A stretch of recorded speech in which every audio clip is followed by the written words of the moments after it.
will go on the record. This is a deposition of Mr. Leslie H. Wexner conducted by the House Committee on Oversight and Government Reform under the authority granted to it pursuant to House Rule 10. Accordingly, House Rule 10 grants the committee broad jurisdiction for the committee to conduct investigations of any matter at any time.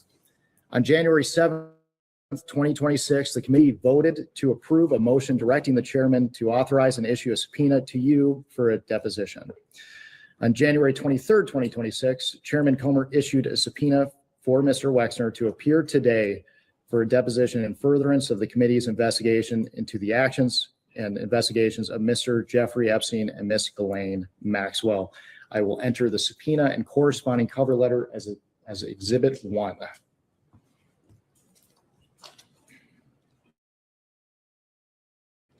The committee noticed the deposition for Mr. Wexner on February 9th, 2026. I will enter the notice for this deposition as Exhibit 2.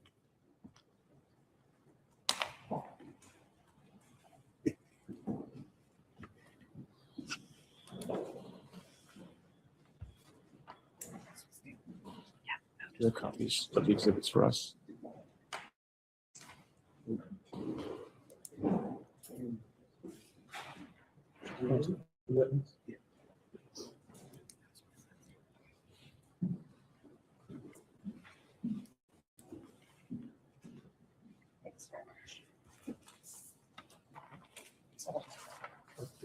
I got it.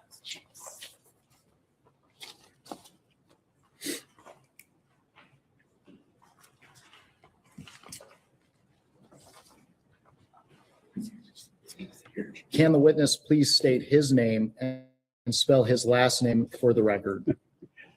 Leslie, L-E-S-L-I-E-H-W-E-X-N-E-R, Wexner. Thank you. My name is. Under the Committee on Oversight and Government Reform's rules, you are allowed to have a counsel present to advise you during this deposition. Do you have a counsel representing you in a personal capacity present with you today? Yes. Yes. Will counsel please identify themselves for the record? Michael Levy of Ellerman and Zina Levy on behalf of Mr. Wexner. Elizabeth Martin with Ellerman and Zina Levy for Mr. Wexner. And Matthew Zeiger from Zeiger Tickets and Little on behalf of Mr. Wexner. For the record, starting with the majority staff, can the additional staff members please introduce themselves with their name, title, and affiliation? Yasmin Ansari, Congresswoman from Phoenix, Arizona. The officers we are ranking member of Oversight Committee. That's in private census area. Thank you all. Mr. Wexner, before we begin, I would like to go over the ground rules for this deposition. The questioning will proceed in rounds. The majority will ask questions for an hour, and then the minority will have an opportunity to ask questions for an hour if they choose. To the extent members have questions for the witness, they will be propounded during their side's respective rounds.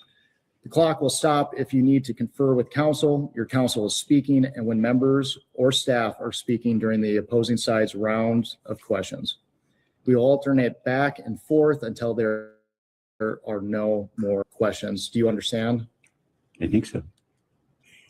There is a court reporter taking down everything I say and everything you say to make a written record of the interview. For the record to be clear, please wait until the staffer questioning you finishes each question before you begin your answer, and the staffer will wait until you finish your response before proceeding to the next question. Further, to ensure the court reporter can properly record this deposition, please speak clearly, concisely, and slowly. Also, the court reporter cannot record nonverbal answers such as nodding or shaking your head, so it is important that you answer each question with an audible verbal answer. Do you understand? Yes, I do. Exhibits may be entered into the record. Majority exhibits will be identified numerically. Minority exhibits will be identified alphabetically. Do you understand? Yes. We want you to answer our questions in the most complete and truthful manner possible, so we will take our time. If you have any questions or do not fully understand the question, please let us know. We will attempt to clarify, add context to, or rephrase our questions. We ask about specific conversations or events in the past, and you are unable to recall the exact words or details. You should testify to the substance of those conversations or events to the best of your recollection. If you recall only a part of the conversation or event, you should give us your best recollection of those events or parts of the conversations that you do recall. Do you understand? I think I do. You are required by law to answer questions from Congress truthfully. This also applies to questions posed by congressional staff in this deposition. Do you understand? Yes. If at any time you knowingly make false statements, you could be subject to criminal prosecution, including but not limited to perjury. Do you understand? Yes.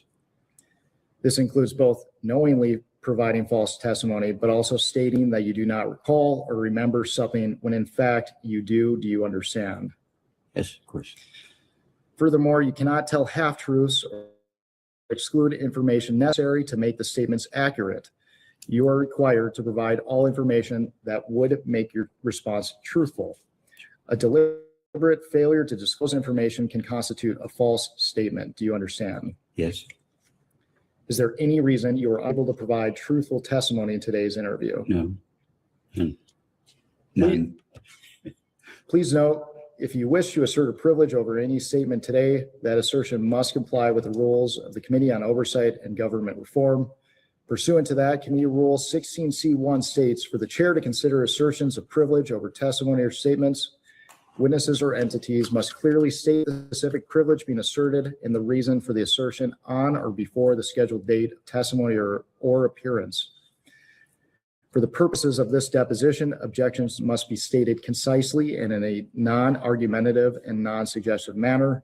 If the witness refuses to answer a question to preserve a privilege, the committee may seek a ruling from the chair. If the chair overrules any such objection, the witness shall be ordered to answer.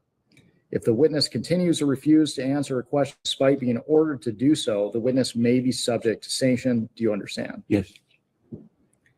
Ordinarily, we take a 5-minute break at the end of each hour of questioning, but if you need a longer break or a break before that, please let us know and we will be happy to accommodate.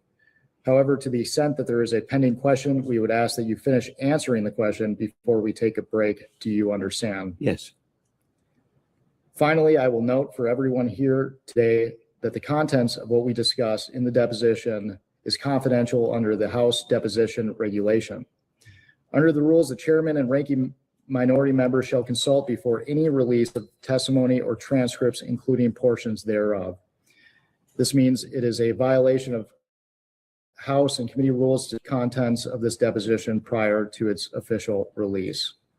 For this reason, the marked exhibits that we will use today will remain with the court reporter so that they can go into the official transcript, and any copies of those exhibits will be kept at the table or returned to us when we wrap up. Can the reporter please swear in the witness? Will you raise your right hands for me, please? Do you solemnly declare and affirm under penalty of perjury that the testimony you're about to give will be the truth, the whole truth, and nothing but the truth? Absolutely. Do you have any questions before we begin? I'd like a cup of hot coffee. Do you mind? No, someone could get it, but We can go off the record. Yeah. We will go back on the record.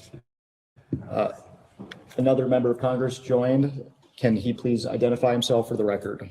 Dave Mann, California 47. Thank you for being here. Dave Mann out of California Odd. 47. I'm sorry. Dave Mann Oh, out of California 47. less. Thank you. The time reads 10:17 and the majority's time will begin now. Mr. Wexner, is it true that you submitted a statement to the committee this morning? Yes, I did. I will now enter as Exhibit 1, the statement of Leslie H. It's exhibit 3 because you've. Exhibit 3, excuse me. Statement of Leslie H. Wexner submitted to the Committee on Oversight and Government Reform, February 18th, 2026.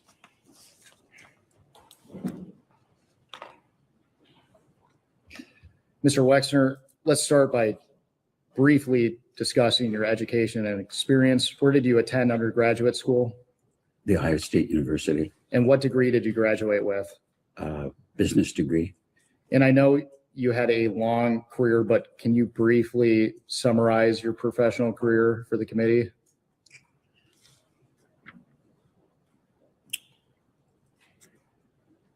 Well, I was raised in a very poor family and we had no money.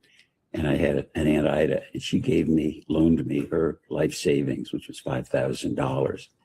And on the understanding I could put it in the bank so it would appear that I'd have money.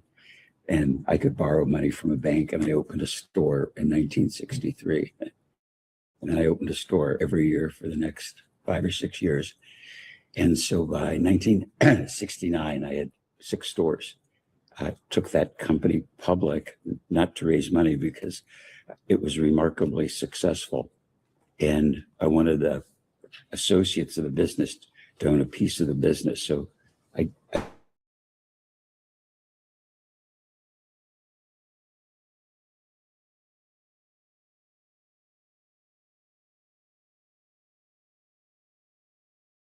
more stores and figured out at one point that there was a limit to how many limited stores I could open. So I invented a second business called Express and opened up more and more stores. And what the business then turned into was the largest multi-division fashion specialty business in the world. And in hindsight, I kind of invented multi-store, national, international store retailing. And just a remarkable, as I look back, I don't know how I did it, but probably in my lifetime, I opened 10,000 stores around the world, probably 20 different brands. So that's what I did. And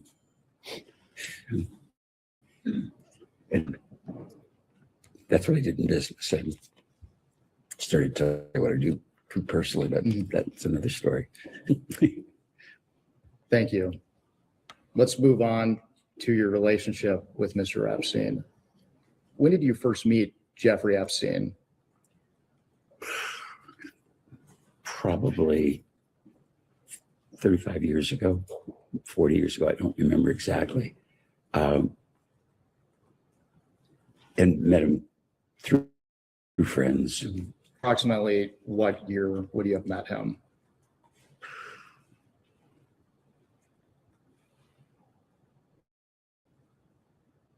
Probably between 80 and 85. I don't remember.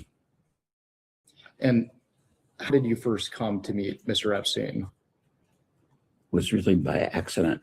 I was friends with a couple, Bob and Wendy Meister, and I was in Florida, and I'd never been to Florida.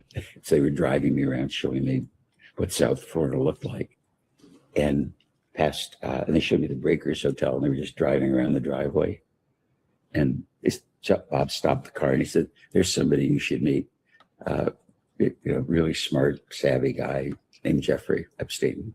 And so they stopped the car. I was sitting in the back seat, and they introduced me to Jeffrey, and we drove off. That was about it. So at that time, you had no knowledge of Mr. Epstein until Mr. Meister introduced you to him? Never heard of him, never saw him, never met him.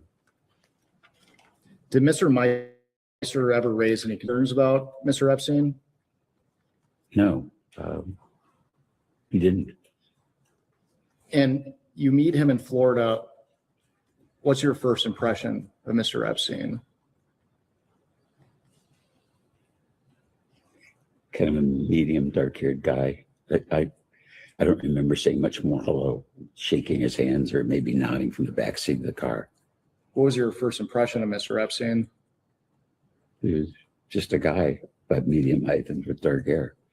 At that time, did you have any understanding of what he did for work? No, Did you understand Mr. Epstein to already be wealthy when you met him? no.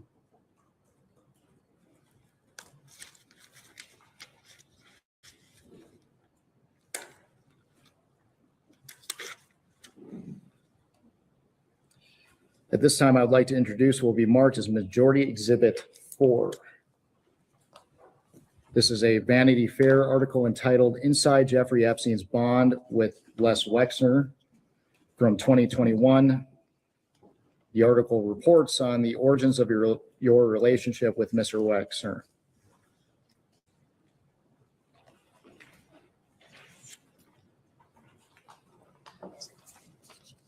One more. What? He was the.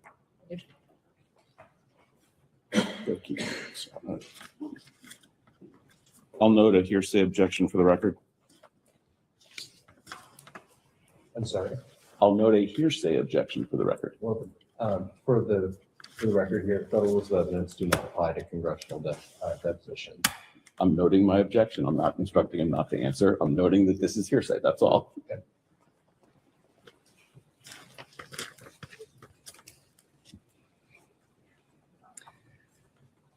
So in the article, it says that you met Epstein sometime around 1986. Consistent with your testimony today, it says that you were introduced by Mr. Macer. Do you agree with the article's characterization? I don't know. I remember seeing the article. Do you agree with the article's characterization that you met Mr. Epstein through Mr. Macer?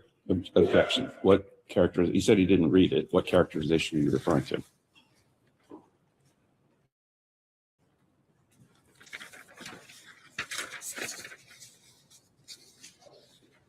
Go off the record. So you previously testified that Mr. Macer introduced you to Epstein. Is that right? Meister, Meister. Bob and Wendy introduced me to Jeffrey Epstein. And at that time, what was your relationship, Bob and Wendy Meister? Well, I met Bob because he was a international insurance broker, and they had our business insurance business, and Bob wanted me to meet his wife, and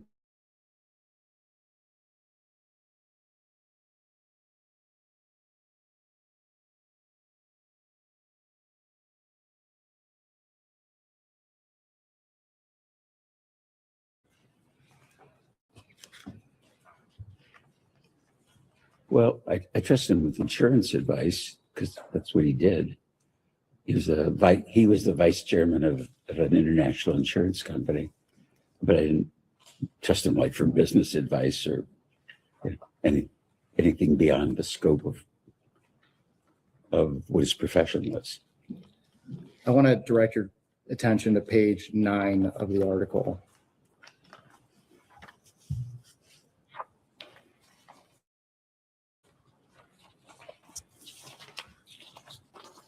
And we're specifically looking at the paragraph 6 starts in September 1997.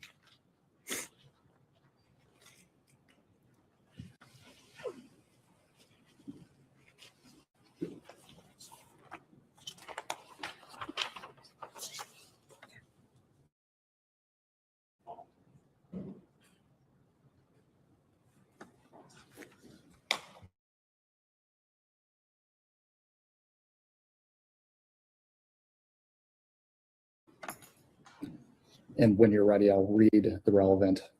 Just let me finish paragraph. I just read that paragraph.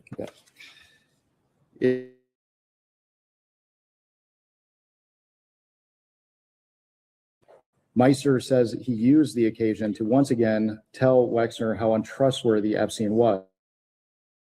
My wife and I told him, Abigail, hundreds of times to stay away from Epstein. Mr. Wexner, do you recall this occurring? Objection. Double hearsay. Are you directing your witness to not the witness to No, not answer the question? no. I will direct the witness not to answer if that's my intent. I'm just raising an objection to the record. I first need to understand this. I never had a birthday party for myself. I never had birthday parties. My mom and dad just didn't do that. And it's been great because every milestone birthday has been a surprise party. And I think, I don't remember for sure, but the 60th birthday party, if Senator Lieberman was there, and Marshall Rose was there. Shimon Peres was there. John Glenn was there. Max Fisher was there.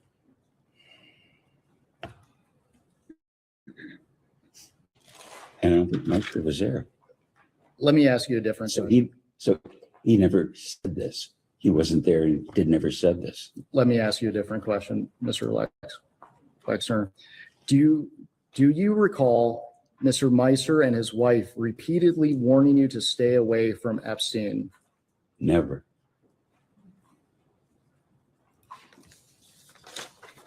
I want to now direct your attention to the 5th page.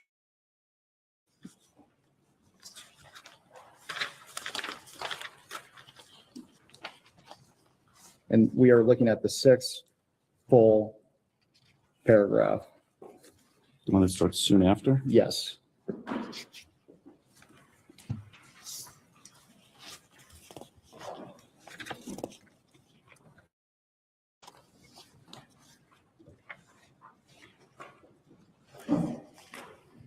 I assume it's okay for me to help him identify the right paragraph. Yes.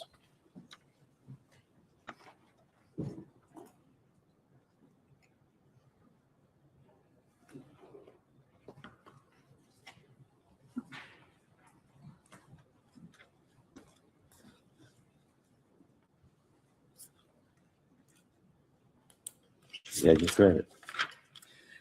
For the record, it reads, soon after introducing Wexner and Epstein, Meister started hearing disturbing stories about Epstein's sexual proclivities.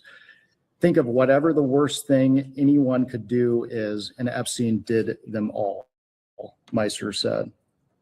Did Meister ever express concerns related to Mr. Epstein's sexual proclivities? Never, Objection, double hearsay. He answered. never.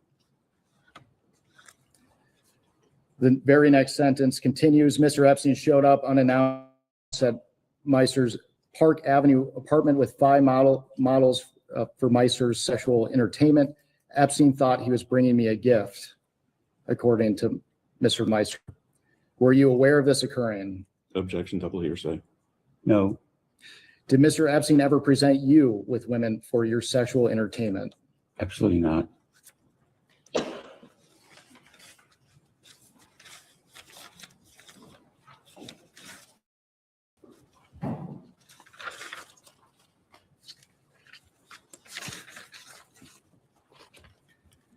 Mr. Wexner, Are we done?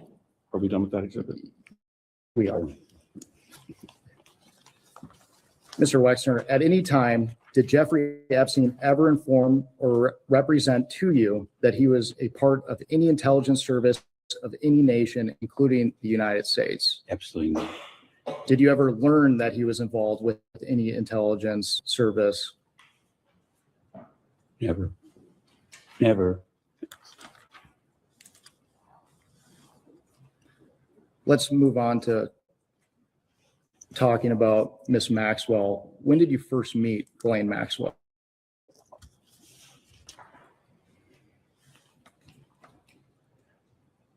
Probably about the time that I got engaged to Abigail. So must have been about 1990. And do you recall how you met Miss Maxwell? Well, Jeffrey wanted me to meet the person he was going to marry, and I was engaged to Abigail. And period. Recollection of where you met Miss Maxwell? No, And based on your testimony, is it fair to say that Mr. Epstein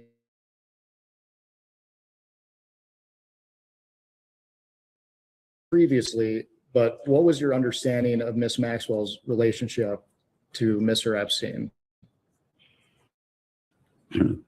they dated, they were in love, they were going to get married. Were they, would you characterize it as a monogamous relationship? I thought so. So during this period, you had no knowledge of Mr. Epstein ever having any relationship with any man or woman besides Miss Maxwell?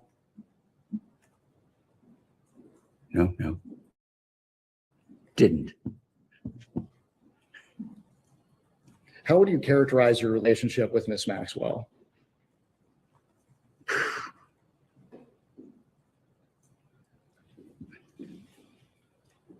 Like Wendy Meister was Bob's wife, and we were friendly and friends. I met Galan Maxwell because she was Jeffrey's girlfriend, fiance. It never went beyond that. I knew she was smart. I think she was an honors graduate of Cambridge or something. So she was like, spoke with an English accent. So I thought he was really lucky because he finally met somebody that was really smart and nice. And you said that Miss Maxwell was Epstein's fiance. So it was your understanding that they were engaged to be married?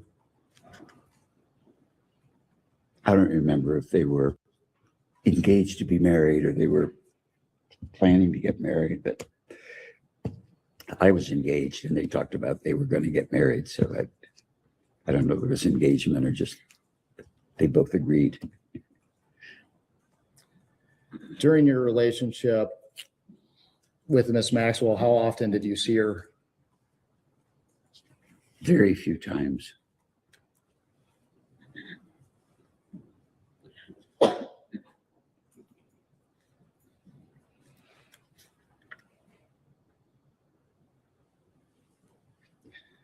Mr. Wexner, the committee is investigating the circumstances surrounding Mr. Epstein and Miss Maxwell and the trafficking of young women, trafficking and sexual abuse of young women or girls.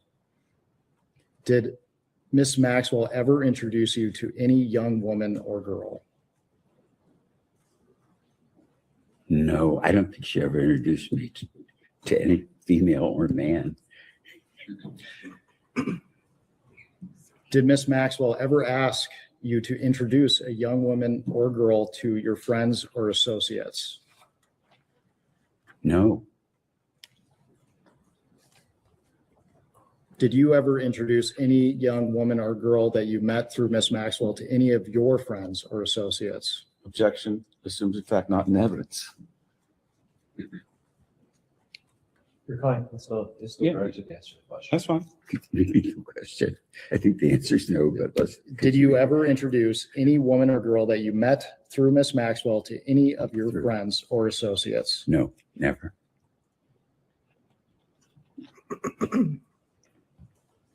Did Miss Maxwell ever visit your home in New Albany, Ohio? I don't recall.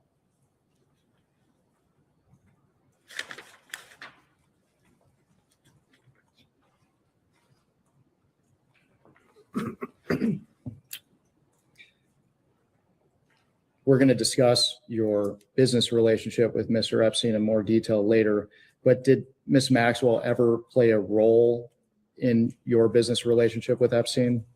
Oh, never, none.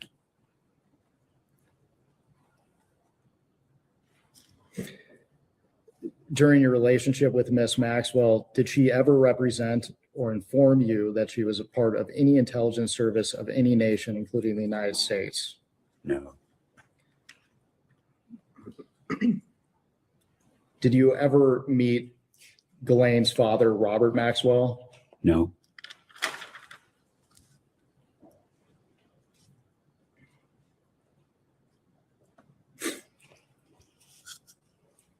When did you hire Mr. Epstein to officially work for you?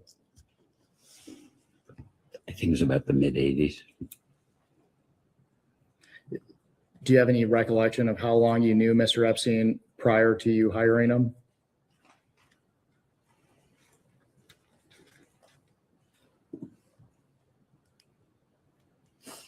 Not specifically.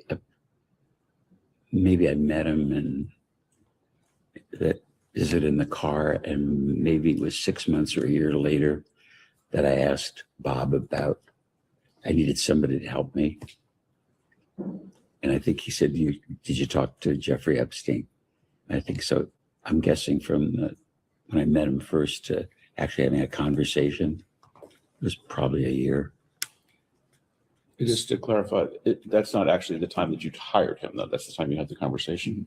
Yeah, I don't, yes, that's, For the record, you don't recall the exact dates that you hired. no, I don't. Another member of Congress has joined us. Can she please introduce herself for the record? Yeah, I represent the 12th Congressional District in Michigan. Oh, And Ms. Marcy, can you please say voice just a little bit? He is trying. I keep telling him, he's trying. Speak more loudly. would it help better if I sat more in the middle? I mean, We have the video Okay. set up. Okay, I'll try to speak louder. If I'm not speaking, if you wave or something, it'll remind me. Mr. Wexner, would you characterize your relationship with Mr. Epstein, at least initially, to be solely business related? Yes, Did you at any time ever consider him to be a close friend? no,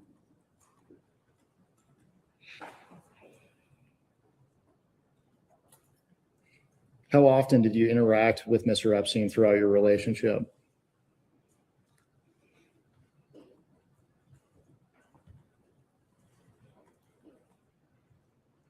probably a lot of phone conversations, but meetings, didn't see him much. You know, most of the stuff, I was traveling a lot because of business. So, and it was erratic. I mean, he might call 3 times in an hour and I'd talk to him for 3 months. That's how I remember it.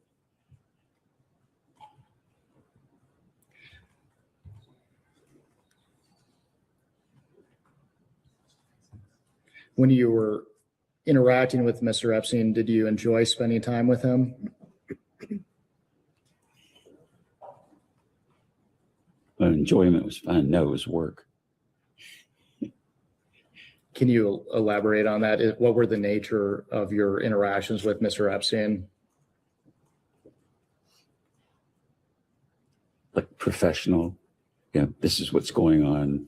Have you paid this bill? Do you know about that? Or, you know, I took an inventory of your house and no one ever taken an inventory of your furniture. Do you know how much furniture you have? And it was like, no, I never thought about it.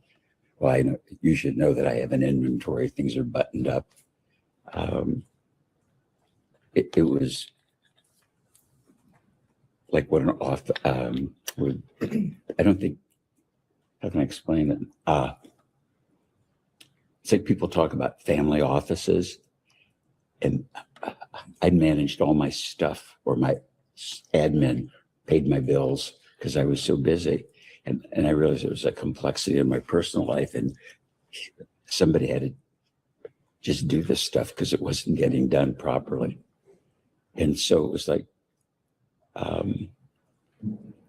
you know, professional, I guess what a fiduciary would do, more than what just your accountant would do or your lawyer would do. And something I thought was unfair for my secretary to do. Mm-hmm.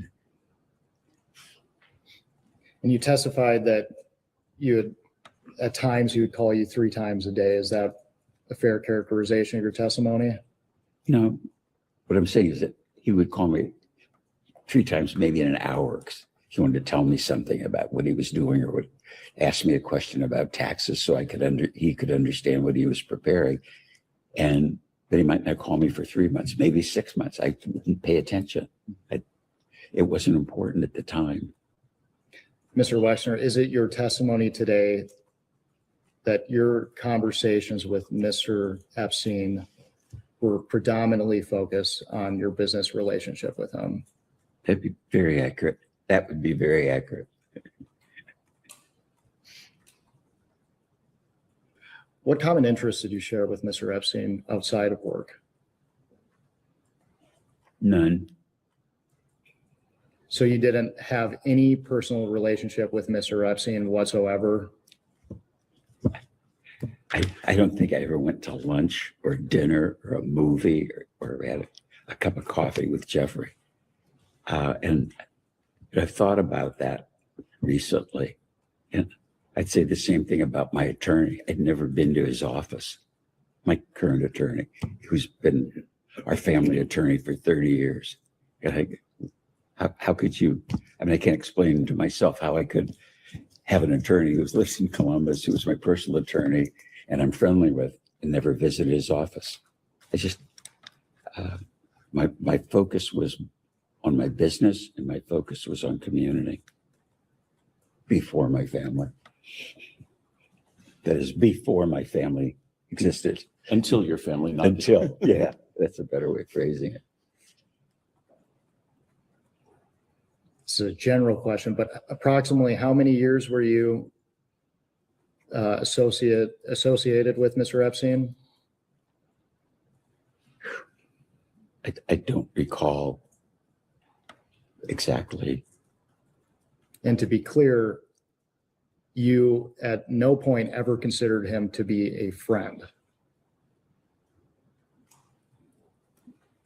No, I didn't see Jeffrey as a friend. I saw Jeffrey as I see Matt, my attorney, as friend. We're friendly, but we're not friends. I mean, obviously, someone that worked for you in a trust position, you're friendly with. You're not in a hostile adversarial argumentative position with the people that are advising you. It's been reported repeatedly that you were close friends with Mr. Epstein. Why do you think people would come to that conclusion? objection, hearsay.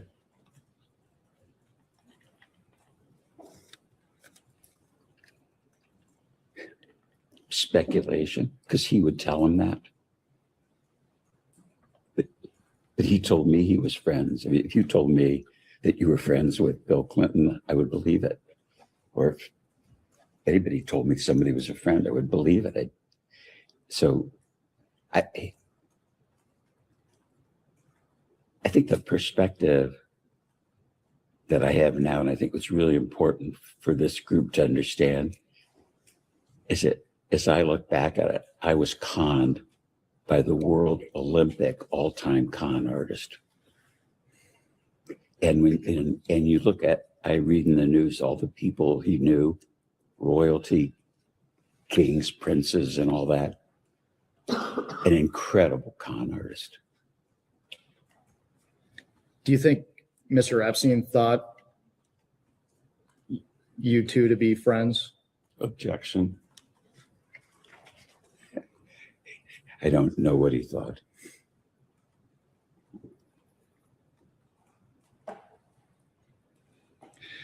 When did you learn that the Palm Beach Police Department was investigating Mr. Epstein?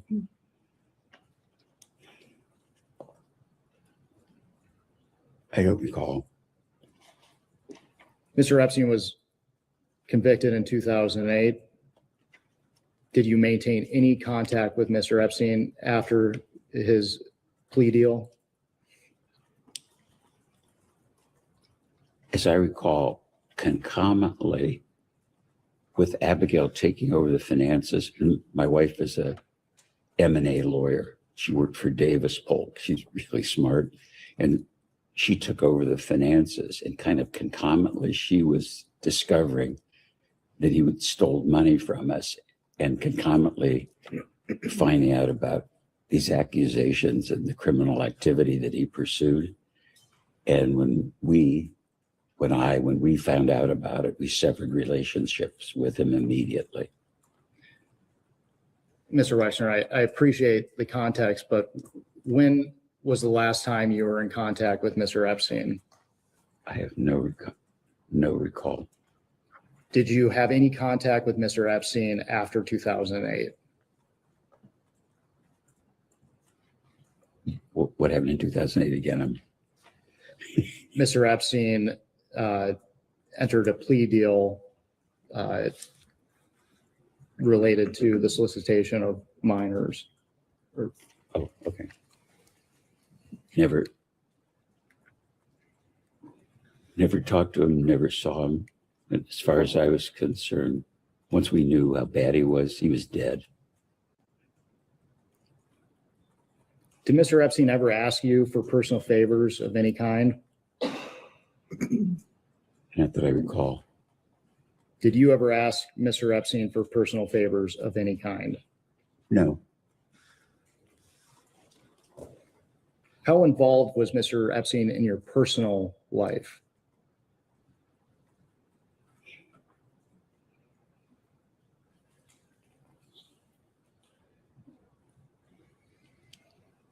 and if you could think about that.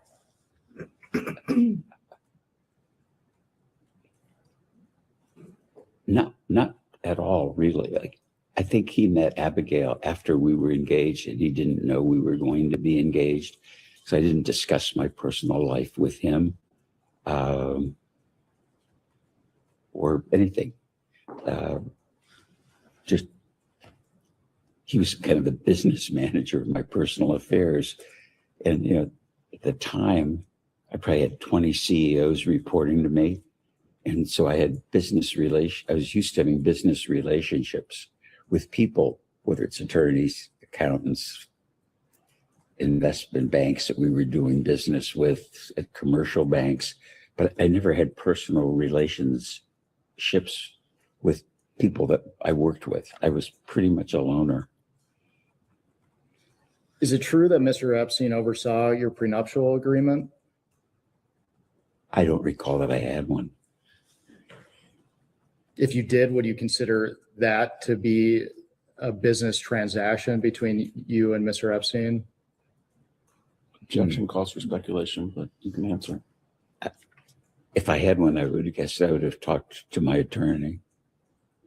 Was Mr. Epstein involved in hiring personal staff?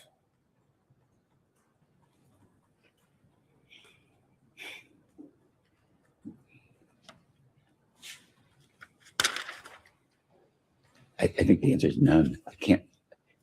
I can't remember anybody that he would have met that I hired personally. I'm thinking also business and household staff, people like that. No, I can't think of an exception. And we will discuss your financial relationship with Mr. Epstein in greater detail later, but broadly, did Mr. Epstein ever ask you for any financial favors?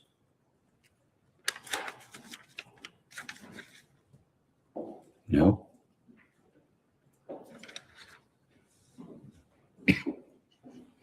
Let's talk about your property here in New Albany. When did you first buy the New Albany property?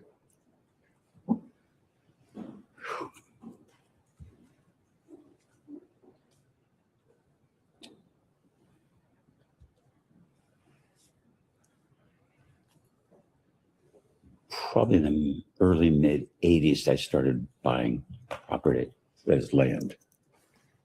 This was what you saw today if you drove around New Albany. This was all farmland. Where the house was a sod farm. So it was just in the country. Did Mr. Epstein play any role in the acquisition of the property? No. Did he play any role in the development of New Albany? Oh, no.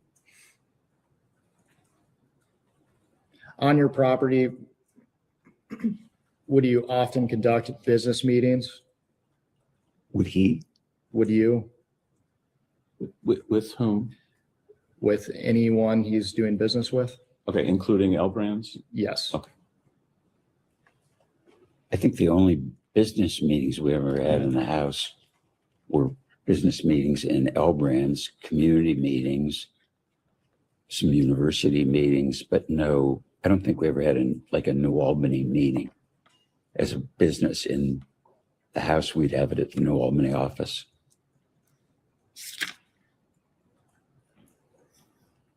Mr. Wexner, did you ever meet with, socialize with, or otherwise engage with Jeffrey Epstein at your New Albany, Ohio home? Say it again. Did you ever meet with, socialize with, or otherwise engage with Jeffrey Epstein at your New Albany home? I'm sure he was in the house, but I can't remember a specific time. I don't remember setting meetings with Jeffrey. Most of the business I had with him was over the phone. was over the phone. Do you, Most of the business was over the phone. do you have any recollection of when he first visited the property?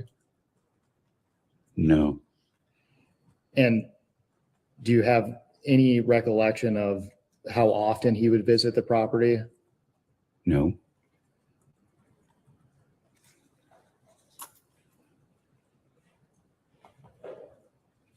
So is it your testimony today that you would not have been aware of every time he visited the property here in New Albany?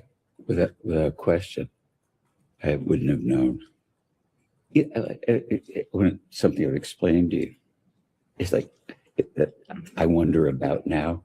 Like Jeffrey might call the office and my admin would say, Mr. Epstein's on the phone. He has to talk to you right away. And I pick up the phone. It's like, what is it? And he'd say, well, I'm in Switzerland talking to a Swiss bank about something. And he'd try to explain it to me. He said, well, you wouldn't understand the transaction. It's really complex. But and I'm really busy, but I needed to tell you this or know that. And I'd say I'm in the middle of a meeting and I'd hang up. And then, as I said earlier, 15 minutes later, he might call me back. And I'd look at it now and say, he was probably in bed in New York. I didn't know where the hell he was. Were you aware that Mr. Epstein stayed on your property? I know he bought Jack Kessler's house, but I don't know when he was there. And that wasn't on your property. No, that's my neighbor's property, my business partner in New Albany's friend, or his house, right?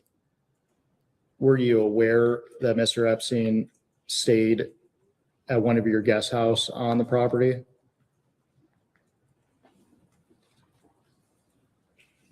No, the house he stayed at was Jack Kessler's house, which is an adjacent property. It's about a half mile away.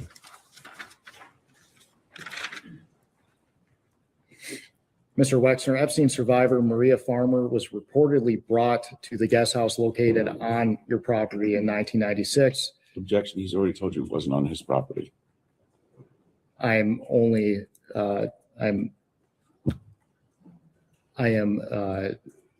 bringing up the recollection of an Epstein survivor for the record. Your client is welcome to provide a statement.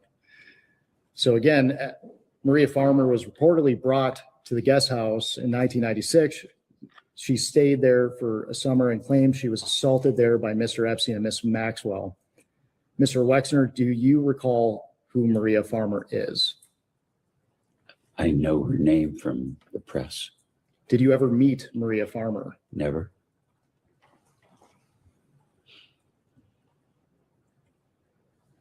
Is it your testimony today that you do not know whether Maria Farmer ever stayed on your property? That would be correct.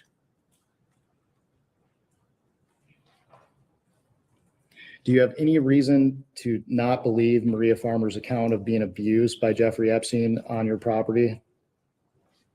Objection, on his property.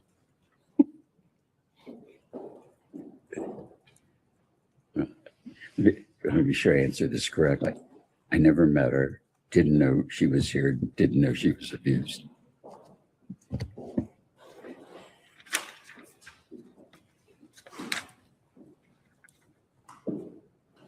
You have a large staff that works on your property in New Albany. The reason I'm laughing, I don't know. There's a lot of people around, but I don't know how many. Can you estimate how many people are working on the property at any given time?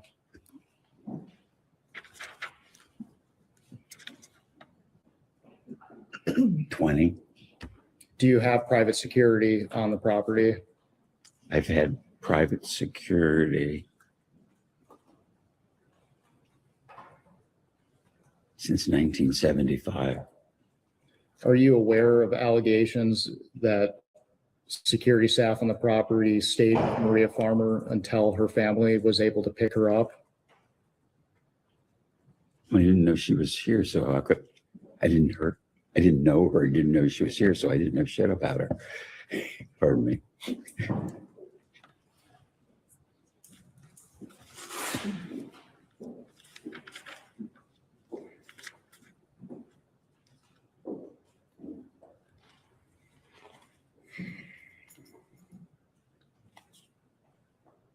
And I believe that you testified to this earlier, but to your recollection, did Mr. Epstein personally own property near your home? He bought the house from Jack, so half a mile away if that's near.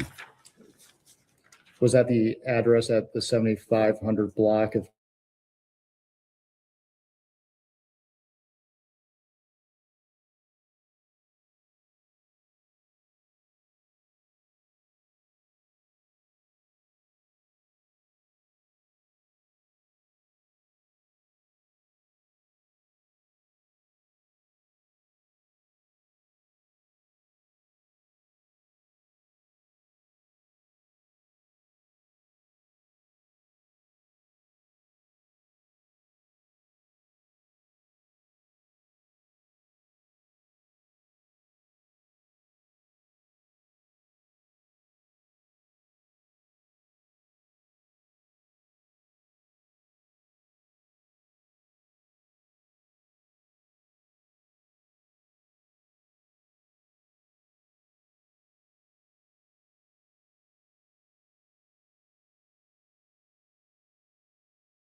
Mr. Wexner,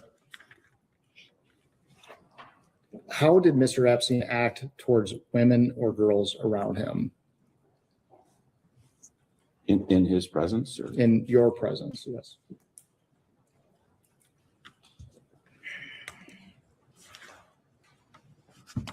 I guess the answer would be kind of normal. Your admin, flowers for birthday, courteous, I would say.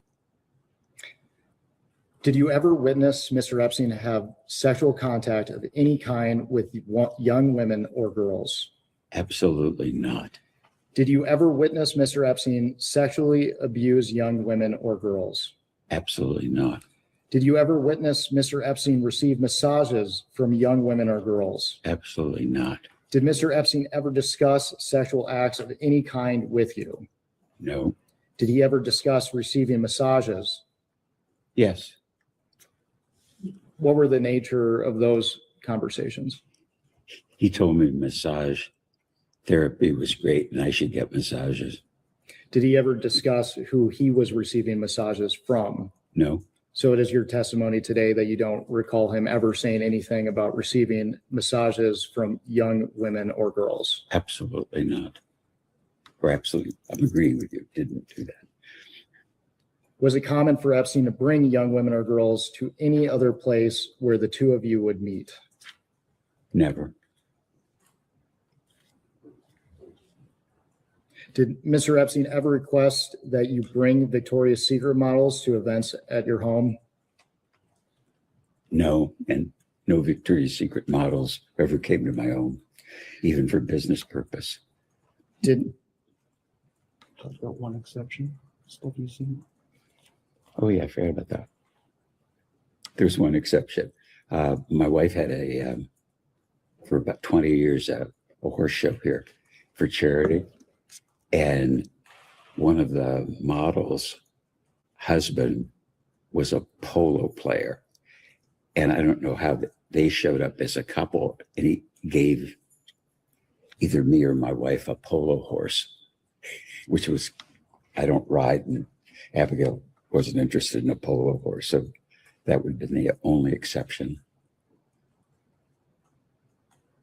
Did Mr. Epstein ever request that you introduce him to Victoria's Secret models?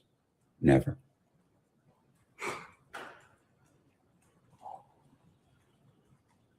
And I just want to clarify your testimony earlier, but did you ever receive any massages from any young woman or girl brought to you or by or introduced to you by Mr. Epstein? Never.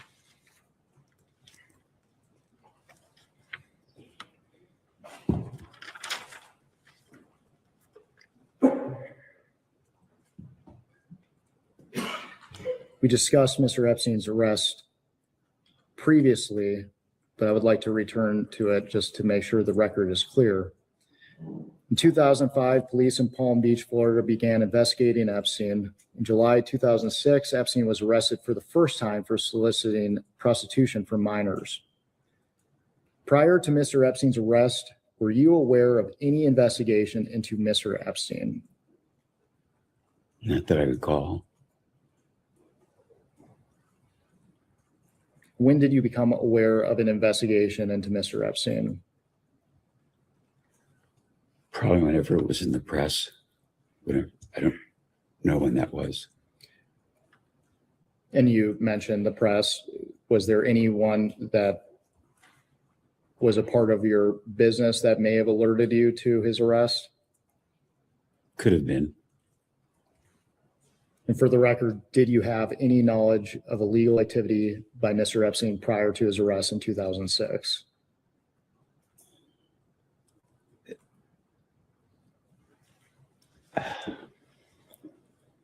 The only thing I recall is my chief of staff told me, and I don't know, he knew press, whether it was the newspapers or radio or TV, that that Jeffrey had been accused, or a woman was suing him for, I don't know, being aggressive. And I remember calling him and saying, "What the hell is this?" And he said, "I was being shaken down by a hooker." And I believed him. And I think the follow-up that conversation was, "I hope, you're not bullshitting me. Because if it is, the party's over." He said, "Absolutely not. Do you think I'm stupid?" Which is probably what I would say to attorney or say to you or anybody that I worked with. If you do something off, you're out. So after you had that initial conversation with him, did you discuss the allegations as they were being investigated with Mr. Epstein, excuse me? No, I don't think I discussed it. It was done, and I believed that he wasn't stupid. And you mentioned your chief of staff. For the record, who is that? His name is Bruce Saul, and I met him through an acquaintance. Answer the question. Okay. It's going to help if you answer the question that he asks. Okay, thank you. Thank you. We'll all get out of here a lot faster. Did your chief of staff have any relationship with Mr. Epstein? Other than, so how do I answer it? I don't, none except if he would call him and I would know, everybody knew where I was all the time. So if somebody wanted to find me, would he call Bruce or call my admin? Where's Les? Because I try to be available to people, but I don't tell everybody where I am and where I'm going because I'm traveling so much. So it would be, I would guess, conversations. I'm speculating that those conversations might have happened. For the record, you were surprised by Mr. Epstein's arrest? Yes. Do you recall people around you being surprised by his arrest? Don't specifically recall. Probably at the time they were, but I don't remember it. Do you recall whether anyone around you advised you that you should cut ties with Epstein after his arrest?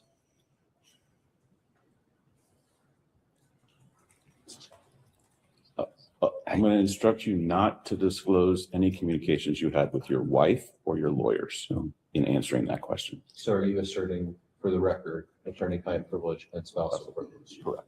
To be clear, the House does not recognize common law privileges. And so if you are asserting that in order for him to not testify to those, in order to preserve that, we may discuss and may take that to the chairman for a ruling. And potentially may direct your client to answer those questions. That's fine. The Supreme Court has also made clear that those privileges do exist in the congressional context. And I doubt very much that whatever his answer would be to this is that important, but I'm directing him to preserve those two privileges, those two well-recognized common law privileges. I forgot the question. Go ahead and ask your question. After Mr. Epstein's arrest, did anyone around you advise you to cut ties with Mr. Epstein? And I'm going to again arrange you to answer without discussing any communications you had with your wife or your lawyers in answering that question. So you can go ahead and answer. I'm confused again. Did anybody? And then the answer would be nobody. I can't remember anybody. Did you instruct your companies to do an internal review of your company's relationship with Mr. Epstein at this time? I probably would have, but I don't recall. That would have been anything that was untoward that happened in the business, around the business. I would always say, this has to be investigated. And I would always, in community and in business, have the same attitude. But I don't specifically remember. Were you suspicious of any others around Mr. Epstein that they may have aided in the solicitation of minors for prostitution when you learned of his arrest? Can you repeat the question? Let me clarify. Mr. Epstein had individuals such as Maxwell, Sarah Kellen, among others who have been identified as potential co-conspirators, were there any individuals that you understood to be affiliated with Mr. Epstein that you may have suspected to have aided in his crimes? No, because I don't recall any people around him and his business. My business is with him.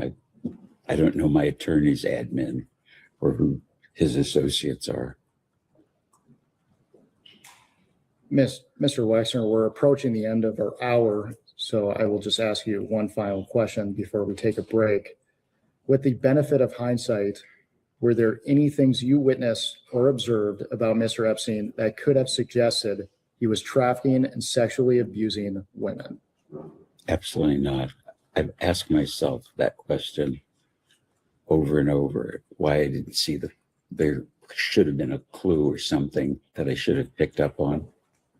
There's nothing I can recall, nothing, not even a clue of a clue.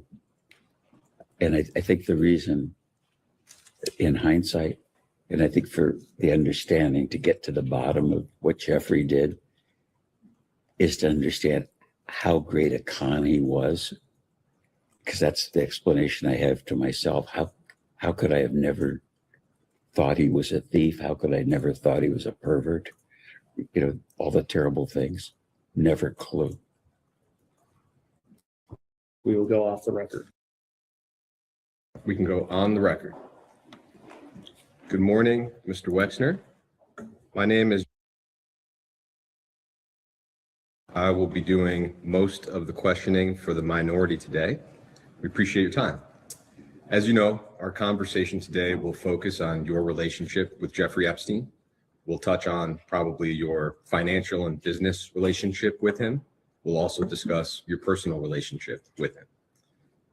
You already discussed with our colleagues the way that you originally met Jeffrey Epstein. I would just like to ask a couple of questions on that topic. When you first met Epstein, how did he originally present himself to you? What services did he say he was offering? Well, when I first met him, it was just hello, and he didn't represent anything, and I didn't ask anything. I was just meeting a friend's acquaintance. As that business relationship became closer and you eventually hired him, I assume he pitched his services in some way. What was his way of framing what he was offering to you?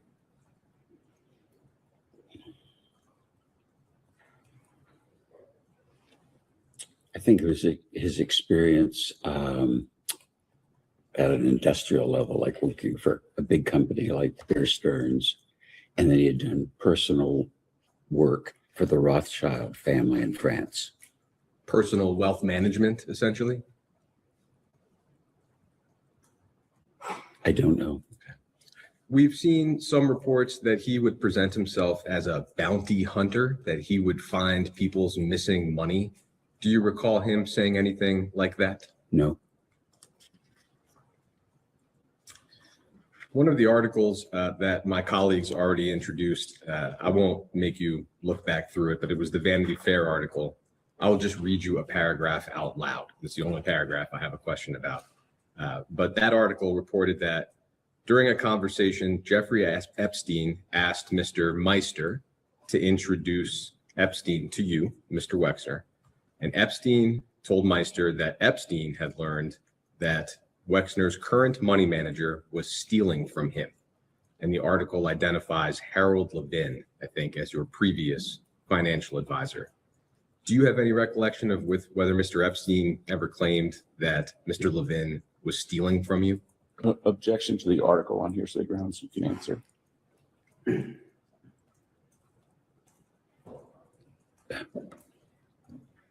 As I recall, Jeffrey never thought Harold was stealing, and I didn't think Harold was stealing. Okay. Did anybody ever say that Harold was stealing? No. Okay. No recollection of that. No recollection of that. That article also describes a story where you sent Mr. Levin to meet with Mr. Epstein and just discuss an investment opportunity, but Mr. Levin came back to you and told you to stay away from Mr. Epstein. Do you have any recollection of that type of a warning from Mr. Levin? No, Same objection. no,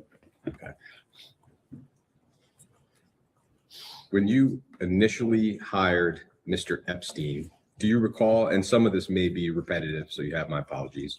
Do you recall what year you initially hired Mr. Epstein? no. Would it be right to say that it may have been either 1989 or 1990? Yeah, about then. Okay. Do you recall anybody warning you not to get involved with Jeffrey Epstein when you first hired him?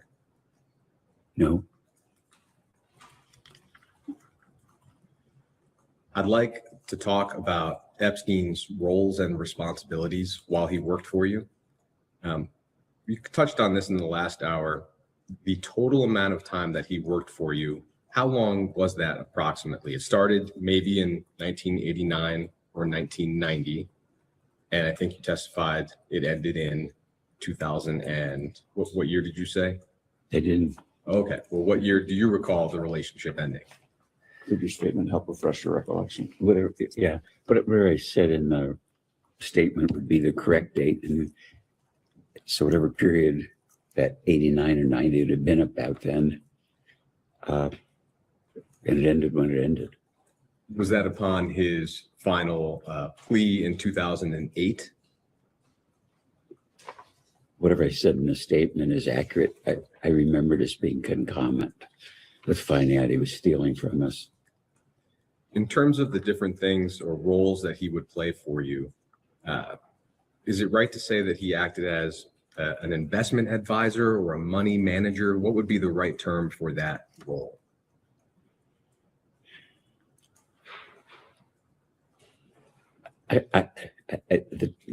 The term wasn't part of my vocabulary, but he was kind of like the family office manager.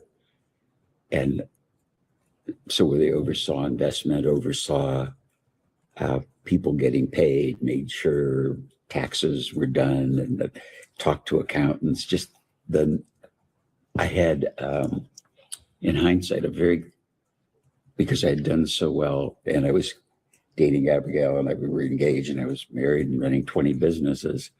I was very busy, and just all that just stuff that was in my personal life was either wasn't managed by me. It was like my admin was like it sounds kind of crazy, was the closest thing I had to any kind of supervision. Would he be making investments on your behalf the way a traditional investment advisor would? I must have known at the time. I don't recall specifically asking him about investment. I would like to introduce Minority Exhibit A.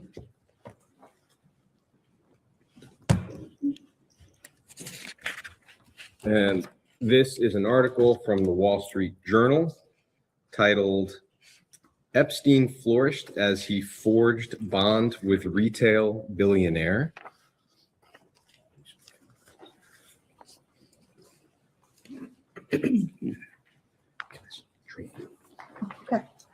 Extra one. And you don't have to read through this whole article. It's just helpful to have it in front of us. But on the bottom of page 3, I will read just a single sentence to you. And the article, Identify what sure, it is. it starts with the word soon. It's the very last sentence on the bottom of page 3.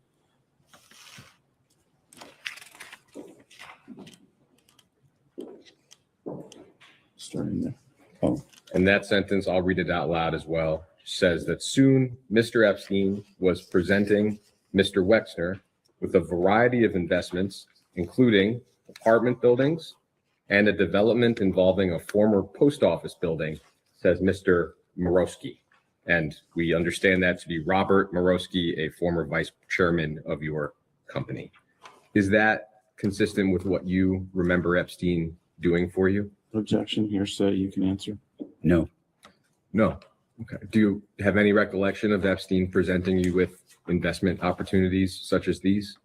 I'm sure he did, but they weren't apartment buildings or post office. Could have been, you know, Do you remember? no, I don't remember. Is it that you don't recall at all, or that, as far as you recall, that statement is just not accurate? Well, there's two parts of it in reading this. One, not accurate. And I fired Bob Morawski for bad behavior. But as to the substantive part, is it that you don't recall whether or not Epstein would present you with these types of I investments? don't know. I do not recall. Okay, And the quote is from somebody that I fired. okay.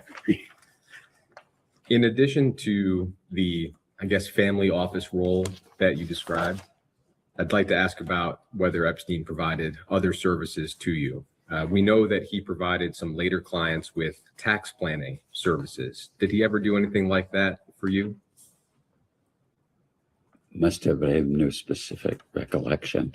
I mean, somebody, my attorney, tax attorneys, I'm kind of a muddle about who did what. And so is it fair to say again that you just don't recall either way? Yeah, I don't recall at all. Okay. Separately from that, Mr. Epstein was a trustee for various trusts and charities of yours. I'd like to touch on both of those roles, starting with trusts. And so I will introduce Minority Exhibit B.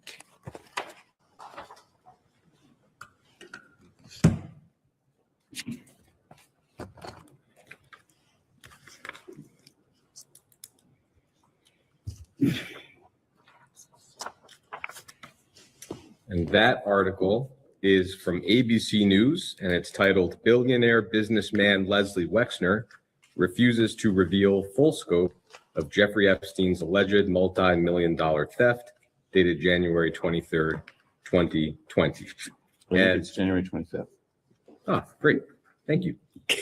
Well, I have January 23rd. Oh, I'm looking at the date in the upper right. You're right. All right, Under the byline is January 23rd. there you go. It's got two dates. I don't know which is correct. All right.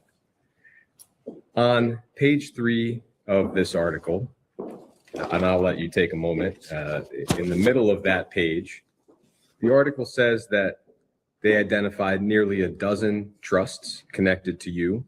I don't think. Where is that? Sure, it starts in the paragraph, Volsher and Boyd, in the middle of the page. Okay. Who are those? I think they're associated with ABC's investigative reporting team. Thank you. And it tells us that they found nearly a dozen trusts with names like health and science interests, arts interests, and community interests connected to Wexner that listed Epstein as trustee and received large gifts of stock in Wexner's company. So I'll stop there. Do you have a recollection of the trusts that are described here? None. None. And so do you have any recollection of Mr. Epstein's role with those trusts? None. Okay. We will come back to that, but I'd like to touch for a moment on Epstein's role with the Wexner Foundation. And I, for that, will introduce Minority Exhibit C.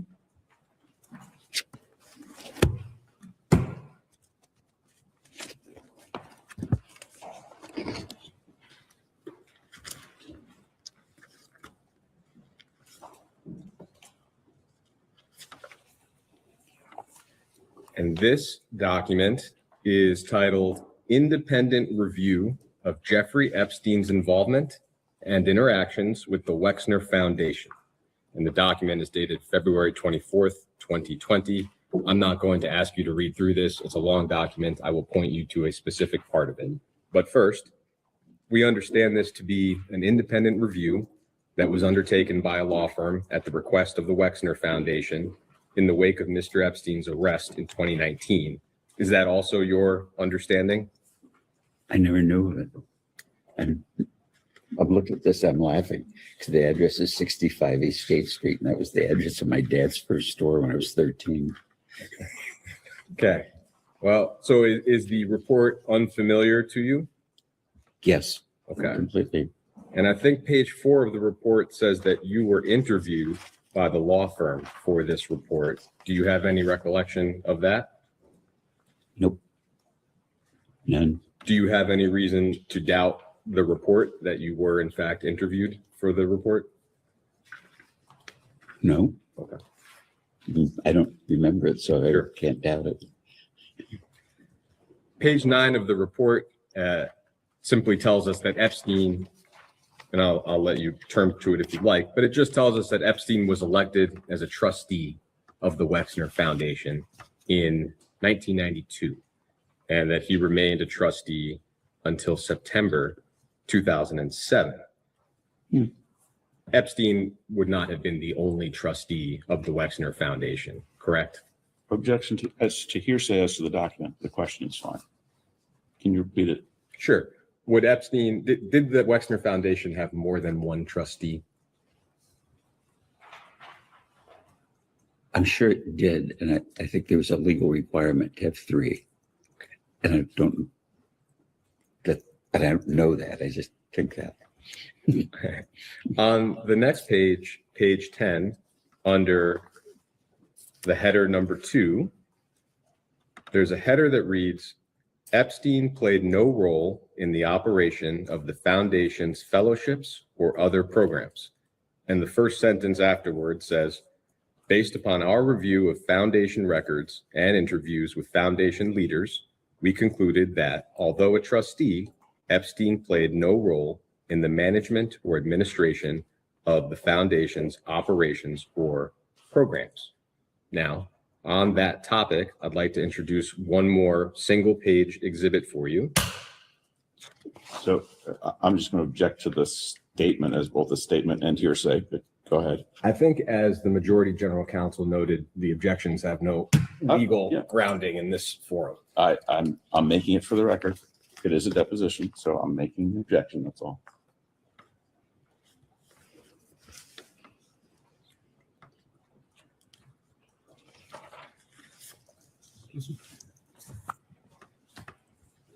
So Is this this a single page? single page, and I'll give you a moment to look it over. This is D? That's D.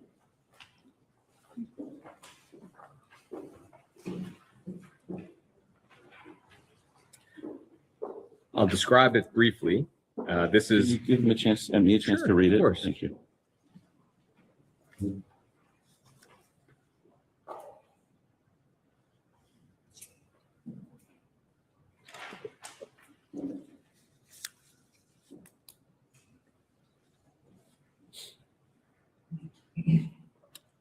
I think I just read it. I'd never seen this before, but go ahead. great. It's this email chain from 2006 between starting with Peg Ugland, who we understand was the financial controller for your family office, a person named Darren, who we understand to be Mr. Epstein's lawyer, Darren Indike, and Jeffrey Epstein. And the chain appears to relate to a foundation grant. And the question is whether the funds should come from the Wexner Foundation or some other related entity. Epstein appears to make the decision that if the recipient is a U.S. charity, then the funds should come from the Wexner Foundation. I'll just represent to you, there are other emails with similar themes. This email chain seems to clearly show Mr. Epstein acting as a final decision maker with respect to the disbursement of Wexner Foundation funds. And that obviously does not square with findings in the independent report. So having been interviewed for the report, my question is whether you had any understanding of Mr. Epstein playing this kind of role for the foundation. I'm not sure I understand the question. No problem. Are you asking me, did Jeffrey decide that money should be given to Abeben? Or do I write a personal check or is it a foundation check? It seems in this example, Mr. Epstein was deciding whether or not the funds for this entity should or should not come from the Wexner Foundation. Or from someplace else, not whether the donation should be made itself. Yeah. I think that's the distinction he's trying to draw. I had no recollection of where it came from.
it happened without my knowledge, but I did give money to my friend Abba Eben and his wife Susie. Okay. Thank you. I think we've had an additional member of Congress join us. If that individual could identify themselves, please. Congressman Steve Lynch of the 8th Congressional District of Massachusetts. Hello, I'm Les. I'd like to spend a little bit of time on the development of New Albany, and I know my colleagues also touched on that topic. Could you just briefly describe for us your role in the development of New Albany? I know it was substantial, so a brief overview. Yeah, it started out with me thinking I wanted to have a house in the country. And it began with thinking I would buy an old barn and restore it. And that'd be kind of a cool thing.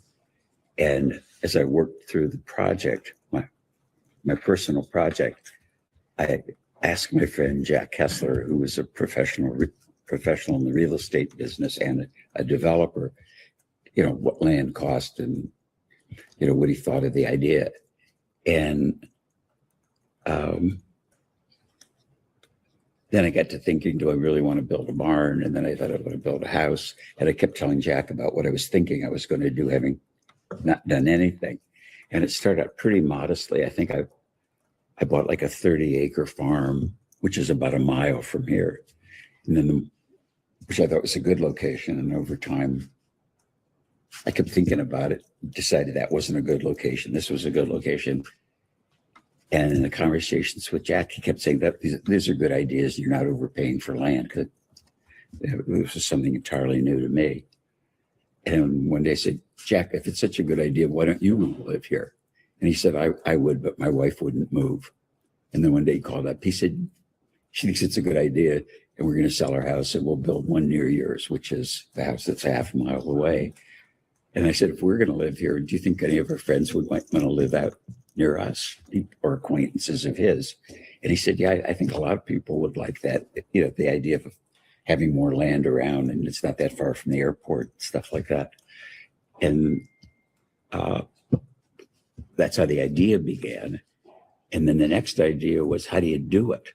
And Jack is a professional, the only professional I know in the real estate business other than shopping center developers, relied on his judgment about prices we were paying and acquisitions, because I had a full-time job and I didn't know anything about this. And then I got to thinking one day, how do you do it? I mean, not acquire the land, how do you plan it? And I thought there's a lot of smart people at Harvard. So I made a cold call to the School of Architecture, talked to the dean. I said, I have this idea. You don't know me. Could you recommend some architects? And he said, I don't recommend architects to strangers in projects I don't know about. And we talked a while more, and he said, if you'll buy a day of my time, if you're really serious, I'll come out and look at it, because I don't know whether you're really serious about doing this. And then he gave me a list of architects, and I didn't know any of them. I'm going to keep going. No, I think I've got the sense of it. Yeah, so and it kind of just grew by Topsy. I appreciate it. You also touched on this earlier, but what was the role of the New Albany company in the development of the town of New Albany? Well, it was just the name of the community, so we called it the company, because we were developing New Albany. If we had developed it in Poughkeepsie, it'd be called the Poughkeepsie Company. What was that, as far as you recall, Mr. Epstein's role in the development of New Albany? None. What was his role with the New Albany company?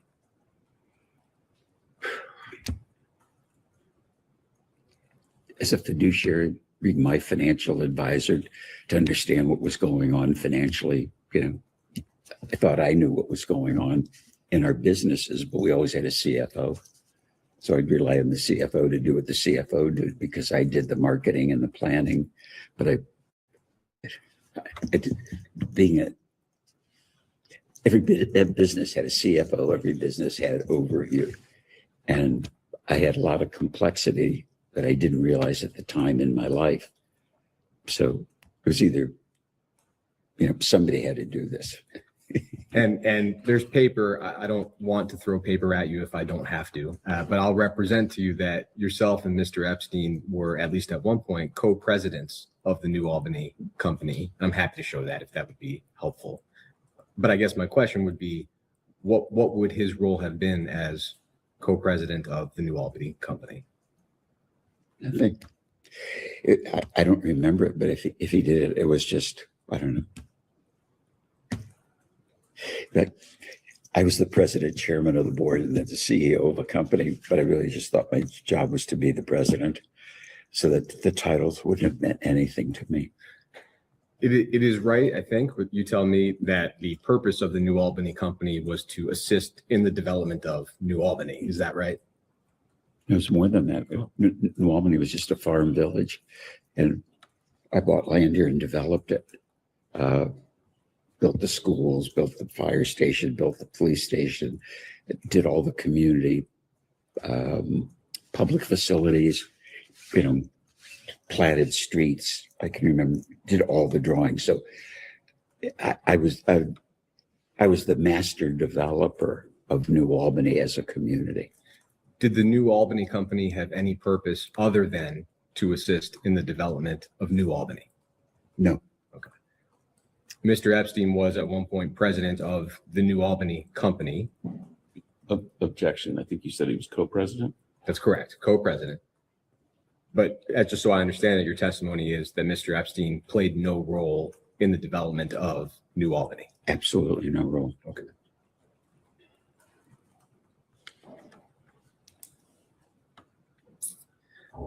Like to talk about the limited company. Was Mr. Epstein ever employed by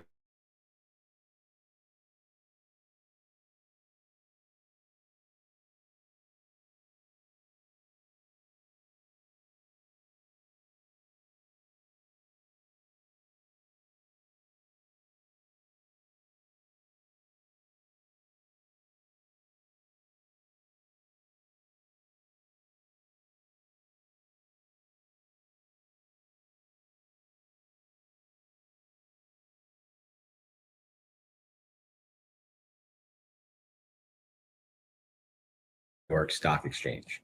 And Epstein reportedly flew to Columbus and told your executives that he would decide the share price. Do you have any recollection of that occurring? No. Nothing. No. And the article says that Tom Hopkins, who I think was the vice chair of the Limited at the time, told you at that point that Epstein was a con man. Do you have any recollection of that occurring? No. Okay. I'll note there's been a lot of reporting that Mr. Epstein held himself out as affiliated with Victoria's Secret. We will come back to that topic a little bit later. Were there any instances at all that you can recall in which Epstein got involved in the Limited's business affairs? No. In terms of Mr. Epstein's compensation, how was he compensated for his work for you? I don't specifically recall, but I would guess fairly. That should be more clear. Was he compensated with salary, or would it have been investment-based or securities or fee-based? Do you recall what was the way in which you would compensate him? I don't recall.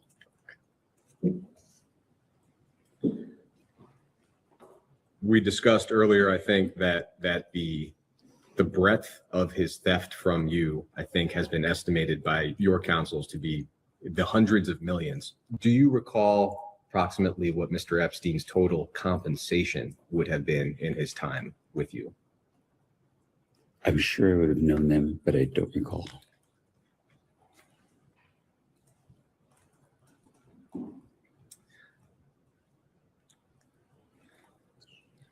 I'd like to talk about Mr. Epstein's misappropriation or theft of your assets. And so I will introduce as Exhibit E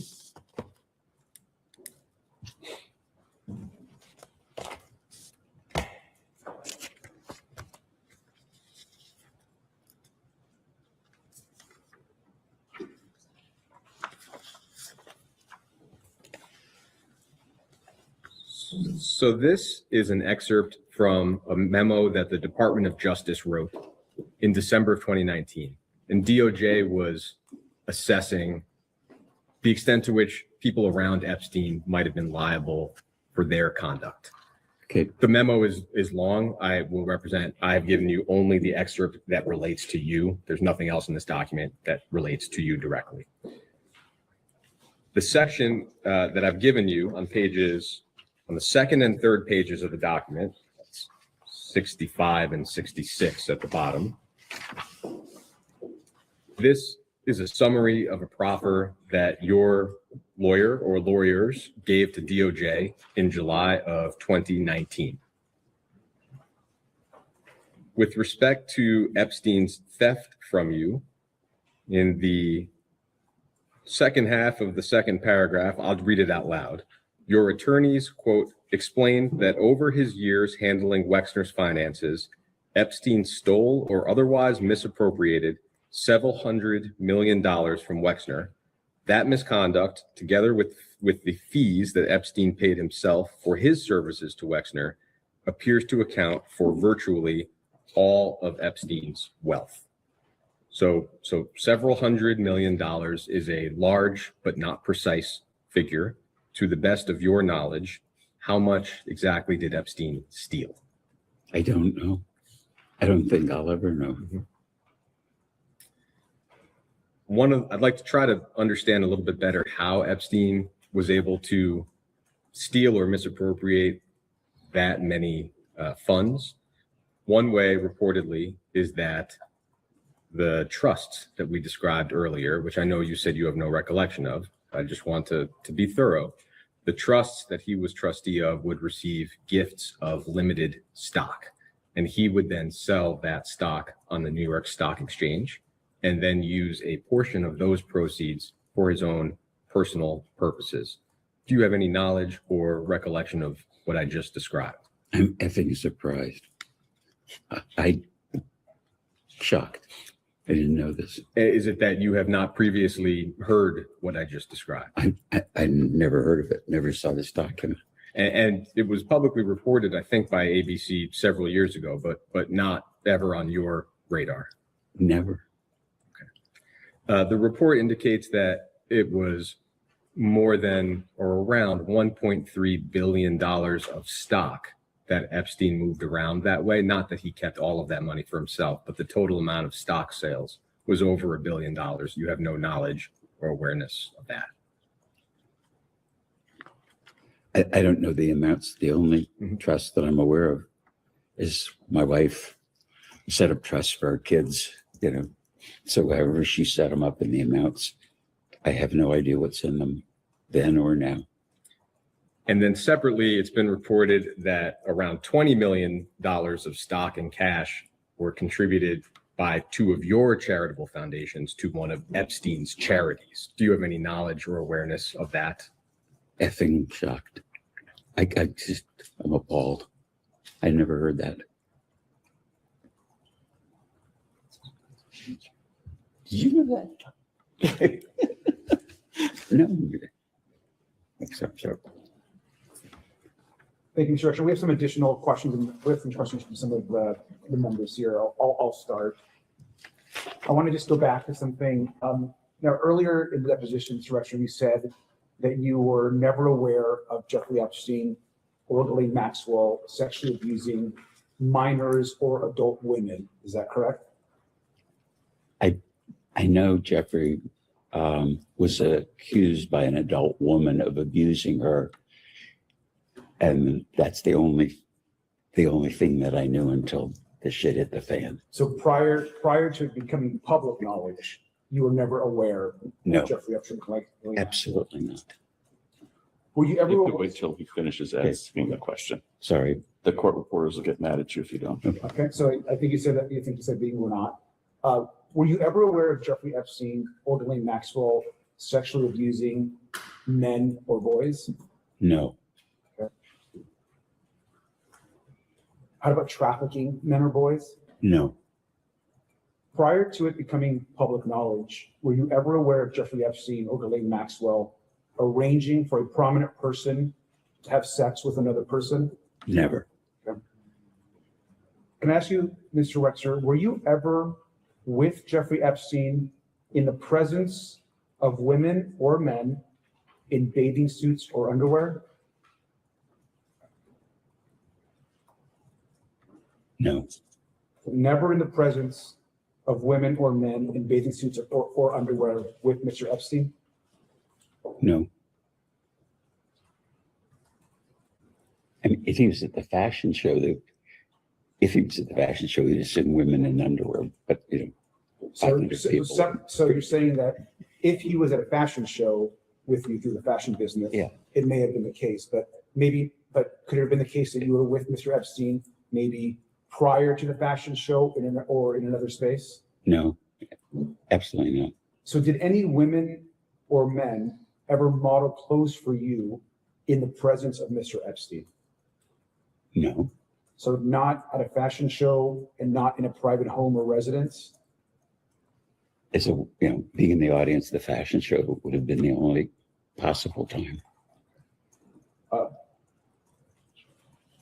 Are you aware of any individual that has given either a public statement or any information of anyone that has actually said that they believe you were with Mr. Epstein in the presence of women or men modeling clothes or underwear?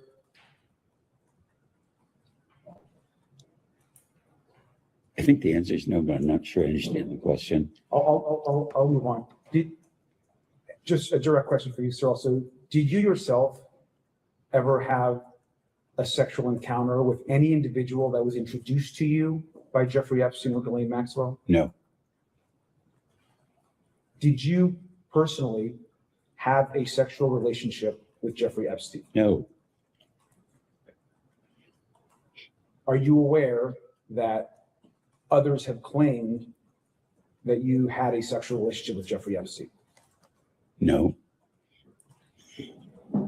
Did you ever suspect, sir, if Jeffrey Epstein ever had any sexual relationships with other men? no, But since it being public knowledge, you are now aware that Jeffrey Epstein had inappropriate sexual relationships with other women. Is that correct? yes, what I know from the press, the stories, yes. Okay, thank you. Mrs. Sorry.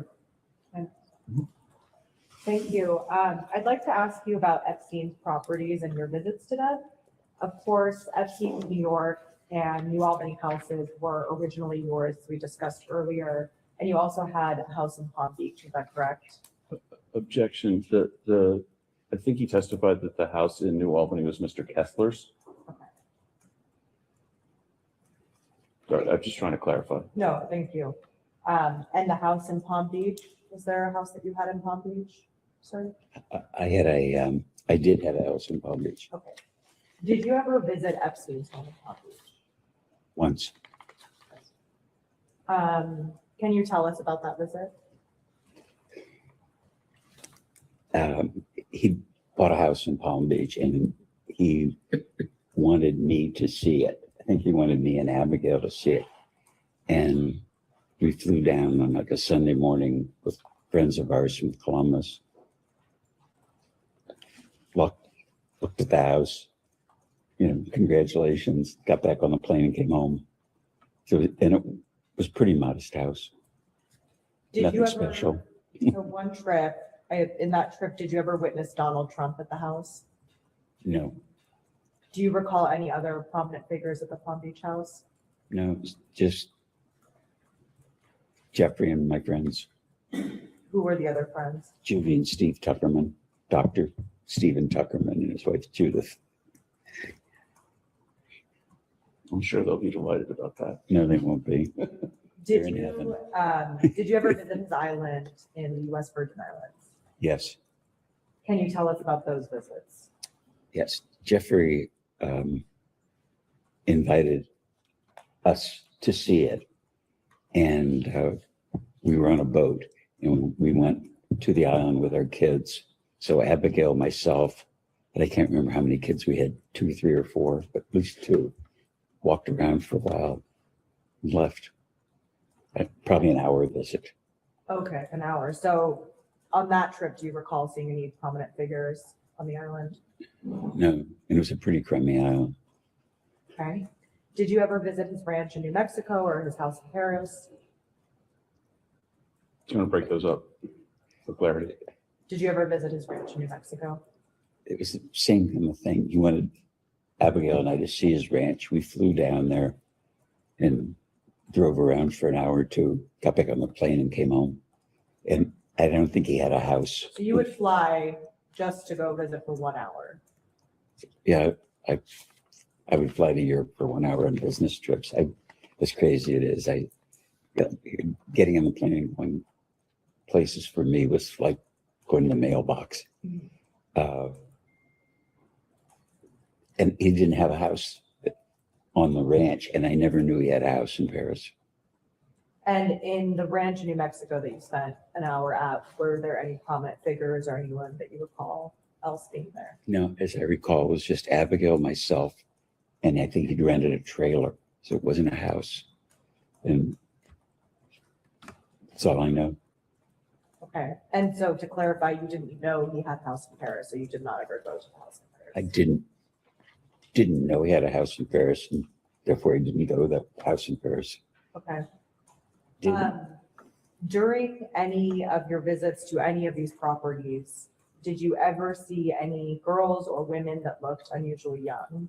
No, Did you ever hear rumors of any girls or women who looked unusually young visiting Epstein's properties or island? no, never did. During any Or visits to Epstein's property, did you ever see photographs or other images of women or minors? Not that I recall. Did you ever become aware of Epstein transporting women or minors using assets that you owned, whether that's a plane that you owned or a yacht that you owned? Absolutely not, no. And did you ever hear of any rumors related to Epstein's personal life or his sexual activities? No. Rumors that you may have heard in the grapevine.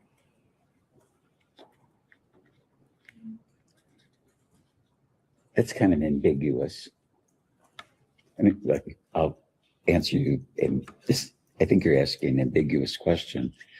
I would go to visit David Gergen at Harvard because I was very interested in the center of public leadership. And David would say, Jeffrey was up here. Your friend Jeffrey was up here, and he was visiting Henry Rosofsky, who was the dean of Harvard College, or he was visiting Larry Summers, and he always has an admin with him, or a girl. And he says a woman, maybe more accurate. He said he never travels by himself. And I think that's what I'm referring to. I mean, I don't think I get through a day without hearing a rumor about somebody. So I imagine somebody that you were close to, you probably heard. No, but it wasn't. It was more like he was traveling with his admin or his secretaries or his lady lawyer or his lady accountant. That's what I would hear, but it wasn't. I never heard rumors about Jeffrey was traveling around with a girlfriend for this, or a girl was like, it was part of his, I don't know, social visits or something. It was always, if I heard, it was in reference to work, his work. Okay, thank you. Ms. Crockett?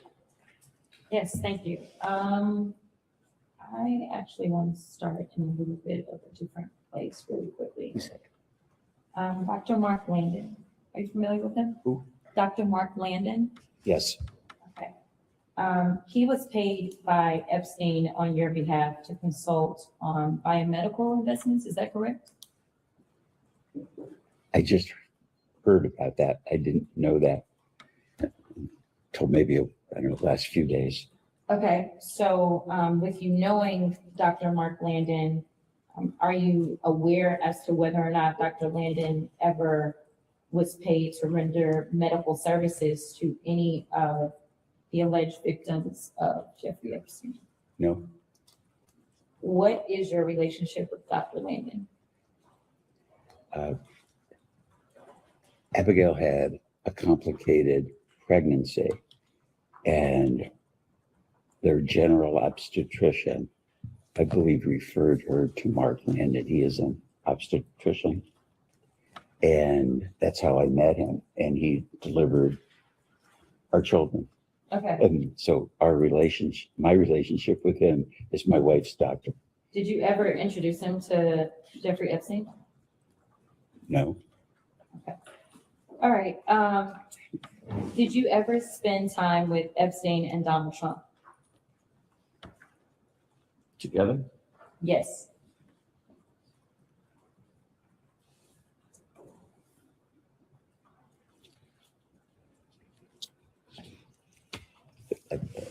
I would answer this question accurately. I would go to some of the Victoria's Secret fashion shows. It was very important to the brand. At some of the fashion shows, Jeffrey was there and some Trump was there. And I remember because Trump would always introduce himself to me. And I always thought it was kind of odd that he was at the fashion show because he had nothing to do with fashion. So the coincidence of them being together at an event, it could have been that, but I have no specific recollection. And never had a social or like a drink or a cup of coffee, something, that would put them together. Okay, so just to clarify, because I want to make sure we're clear on the record, you're saying that you can recall instances potentially where Epstein and Trump were together and you were in their presence, or just a random scenario where Epstein may be there, Trump may be there separately, and then you would be. It would be at random. That would be accurate. If it happened, but I have no specific recollection. Okay. Did you ever see or become aware of President Trump having a sexual relationship with a person who was introduced to him by Epstein or Maxwell? No. Has Donald Trump ever discussed Jeffrey Epstein with you? Nope. Did Jeffrey Epstein ever discuss Donald Trump with you?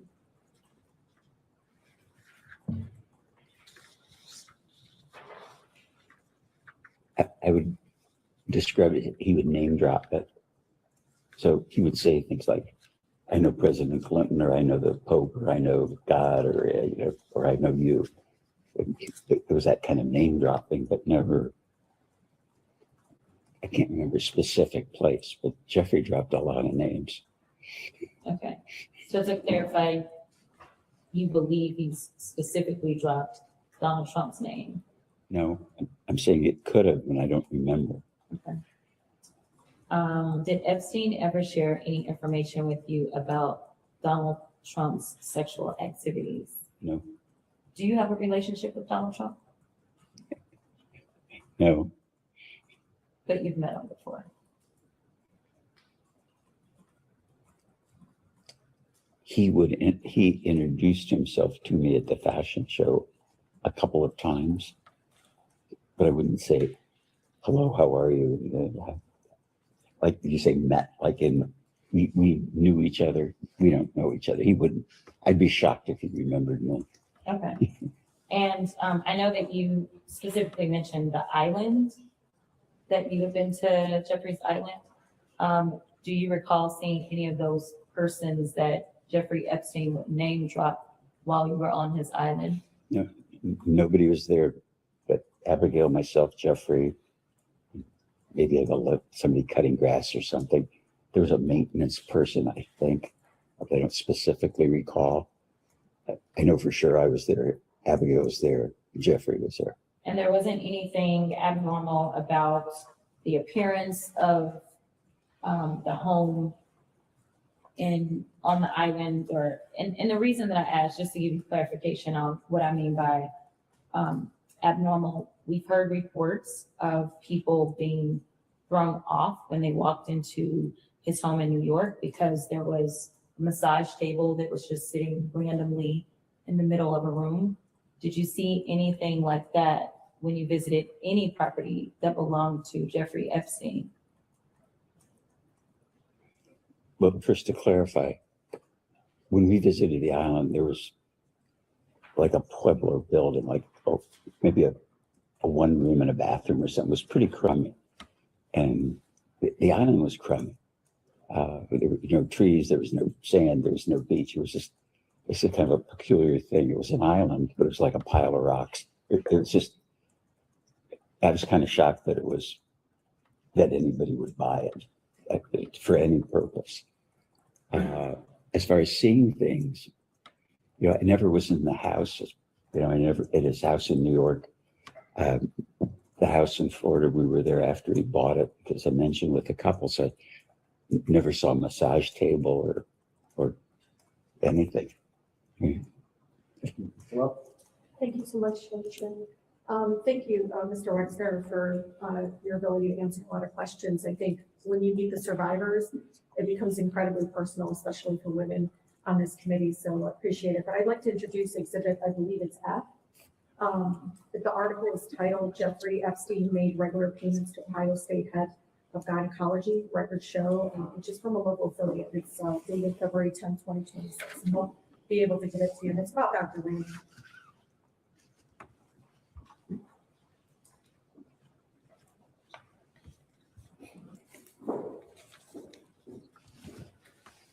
I know they're passing it out, but Mr. Wexner, in the article, explains that recent Department of Justice files indicate that in early 2000, Epstein was making quarterly payments to Dr. Michael Landon, who is the OBGYN and the chair of the OBGYN department at Ohio State University. And you said that your wife received services from Dr. Landon, so you know him. Yes. Okay, Dr. Landon said the payments were consulting services he provided for New York Strategy Group, which was some kind of firm associated with Epstein. Do you know why? Why was he getting paid the quarterly payment by Epstein? Not a clue. Do you know if there was gynecology services being offered to Epstein for victims, women? No idea. Because you're very associated with the Ohio State University, right? Yes. You were the board chair. Okay. Were you aware that Jeffrey Epstein was paying him quarterly payments? No. You weren't. No. Okay, so the article suggests that Epstein would bill you and your wife for at least one of these payments in 2005. Quote, "as we have in prior years." That's evidence within the Department of Justice, Mr. Wexner. Were you aware of these $25,000 quarterly payments coming from your accounts in 2005 and earlier? Not till this moment. You know, Mr. Wexner, I'm watching this all unfold, and I just want you to know it's incredibly hard for people to understand you don't know this. Maybe you don't know the specific details. Maybe you don't know the dollar amounts. But Epstein was able to be empowered and enabled to hurt more people with your money. You understand that? Oh, yeah, he's a crook. I know. But you don't know the purpose of the payment, and the money's coming from you. It's your money. And you don't know why he's paying a doctor at Ohio State University.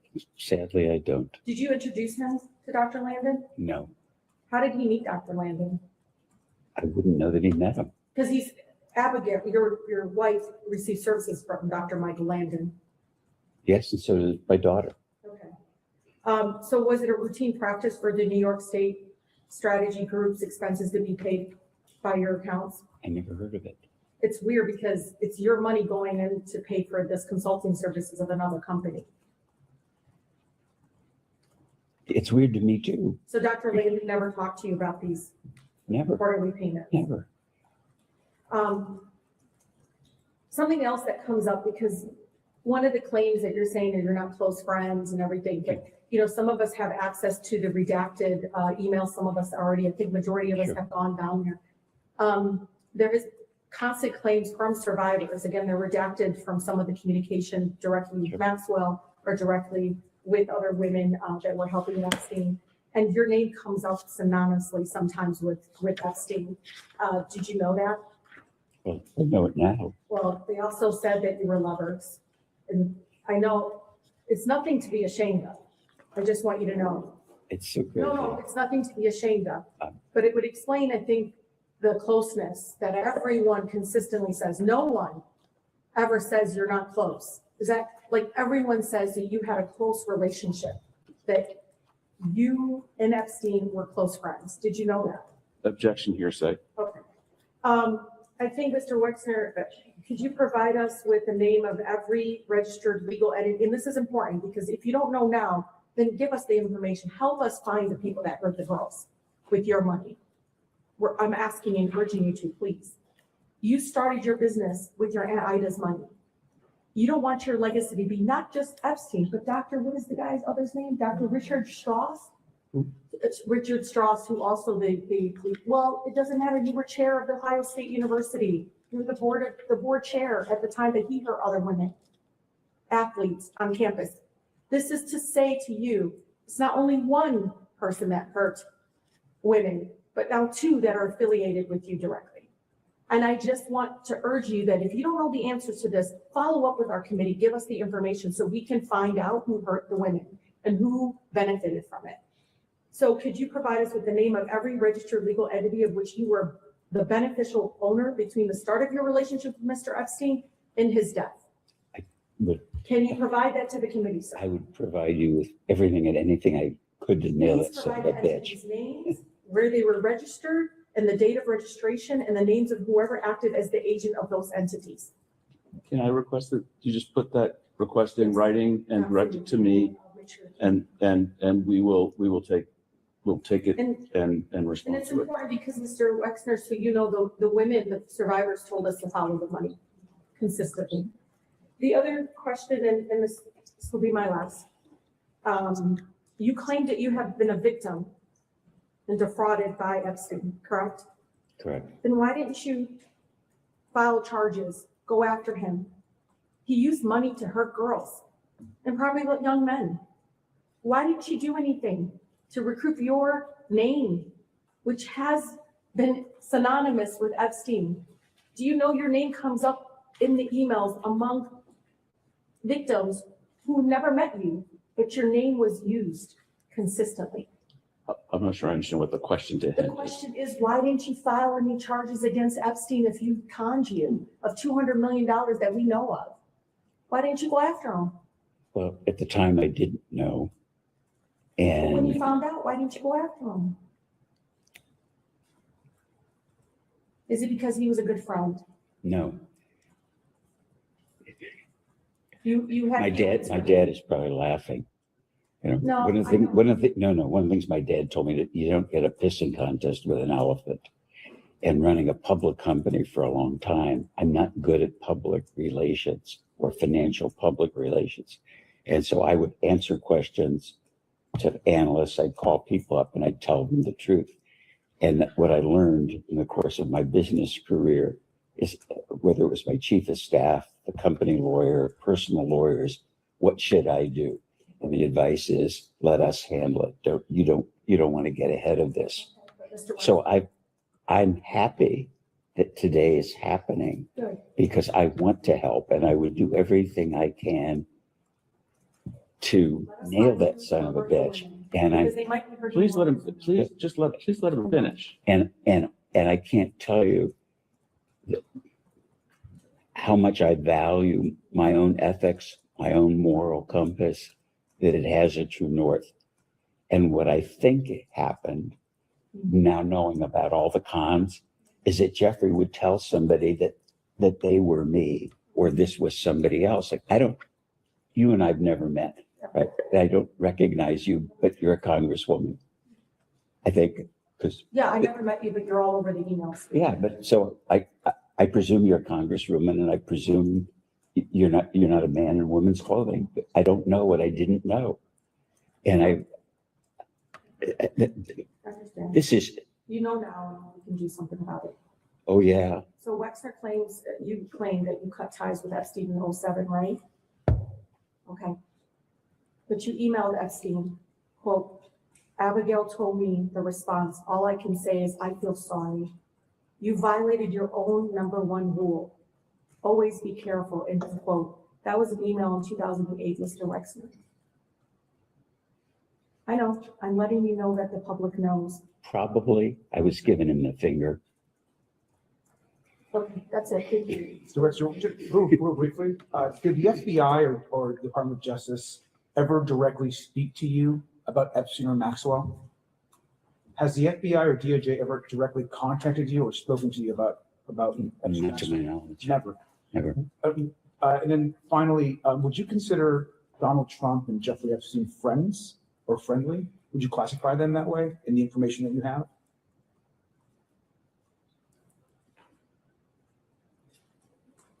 I think it's really two questions. Would I think they were friends? No. Jeffrey Epstein held him out as a friend. Great, thank you. We can go off the record.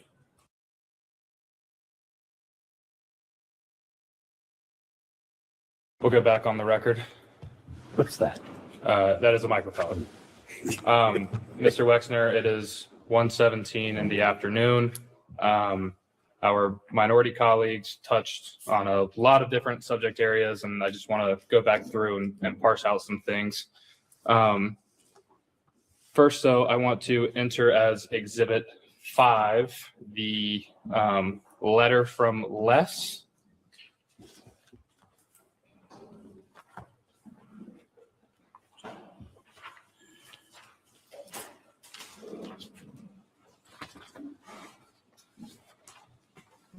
Do one more. I'll get back to the rest.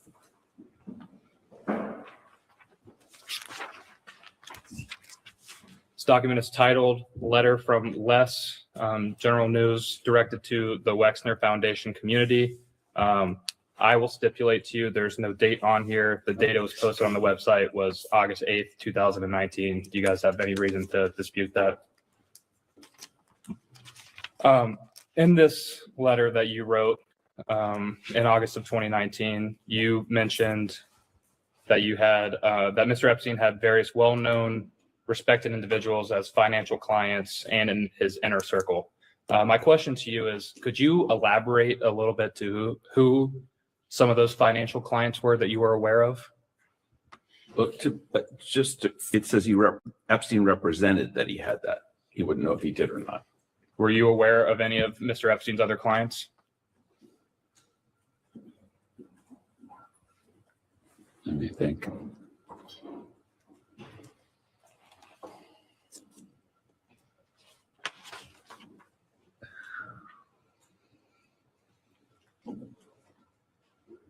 Well, specifically, I talked to Ellie de Rothschild, and so I mentioned that earlier. So he represented their whole families. There have been a whole bunch of people. I mean, most of them I never would have met, but I knew Ellie. I never met people, but there were people that called me that either insinuated or said they knew Jeffrey through a financial relationship. And so, I mean, they could have been actors, but in the time, a guy calls me up. I'll give you an example. It's just no, because I want you to understand this, because it's so confusing to me. He would say, like, I'm providing financial advice to the founders of Google. I'm providing financial advice to Jeff Bezos. I'm providing financial advice for the chief technologist at Google. And I thought, wow, I'm in good company, because these are really smart guys with a lot of money. And you have to put yourself in the mindset of if my attorney said, he was qualified to argue in front of the Supreme Court, I'd believe him. I didn't say to call the Supreme Court and say, tell me, is he really an attorney or did he do this? And I'd get a phone call from someone like a guy named Meyerwald. Who said he was the chief technology of Google. Jeffrey has been helping me. He's financial advisor. I told Jeffrey I was building a boat. He told me to call you. I had never built a boat, but because I hadn't. But if I wanted to build a boat, I would go to FedShip because reputationally they're the best boat builders. Then, it was, and that's the part that is so embarrassing, is what a commie was. And I don't know, you believe your priest or your minister, your rabbi is what they are, you believe them.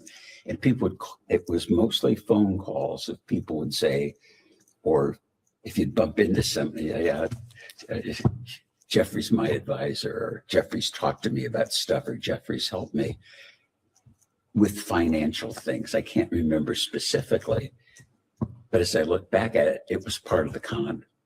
So I never met Meyerwald. Can I have 1 second? Because I think it will move this thing along a little faster. Okay. Just answer the question. Mr. Wexner, you mentioned some of these phone calls from other individuals, boasting about their ties with Mr. Epstein. Do you have a recollection of when most of these would have occurred, these phone calls? Pretty regularly, but I can't remember any of them. Understood. In majority exhibit 3, your statement from this morning, your written statement from this morning, you mentioned on the second page, I believe it is, second paragraph, approximately middle of the paragraph, that you consulted Ace Greenberg and Jimmy Kane of Bear Stearns, Epstein's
this with our minority colleagues. What was the rough portfolio that Mr. Epstein was handling for you?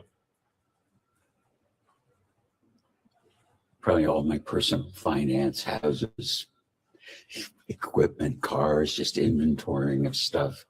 The stuff, I don't know, all the financial things that someone would handle outside of their business. I had to have someone do because it was so much stuff. And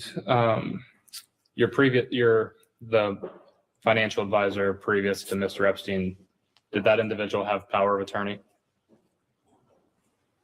I don't specifically remember it, but I think he did. And Mr. Epstein did have power of attorney over your financial matters? Yeah, as did Dennis. And why did this become your practice to give them power of attorney?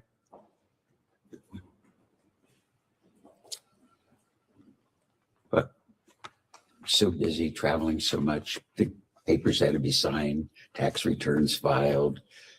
People had to act on my behalf, so many things to sign. So I needed to have somebody to do that. Understood. How involved were you with Mr. Epstein's determinations over your finances? Did you have any involvement?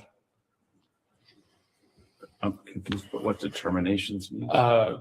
More of like did you have any oversight of what Mr. Epstein was doing as your financial advisor? Well, I'm sure he did at the time, yeah. And did he bring every decision to you, some decisions to you? What did that look like? I don't know.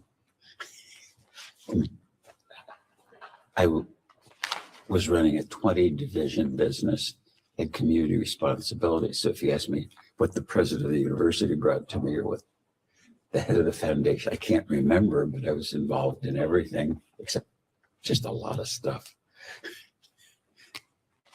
So is it a fair characterization of your testimony that Mr. Epstein had pretty wide latitude over your financial affairs? Yes, that's fair, pretty wide. And Mr. Epstein had access to your personal bank accounts, is that correct? I don't recall. Do you recall if he had access to any of your business bank accounts? I'm sure he wouldn't. Did Mr. Epstein ever ask you to lend him money for any reason? No. Did Mr. Epstein ever make any attempt to blackmail you for any reason? No.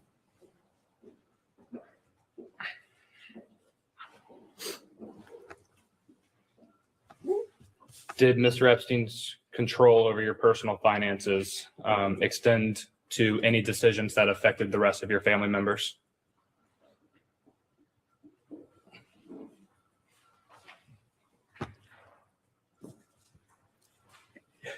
It's just like, I want to say no, but I know that he was involved with the Children's Trust because I learned that today. Or what he did that I didn't know that would have been personal. I don't know what I don't know. But to my knowledge, he wouldn't have, in a civilian way, been involved.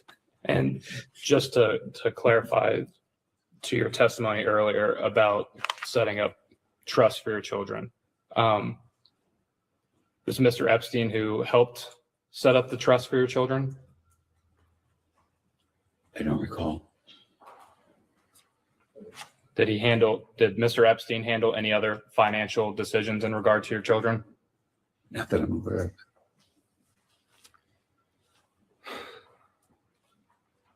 What, and I'm sorry, gonna switch gears a little bit here about your foundation.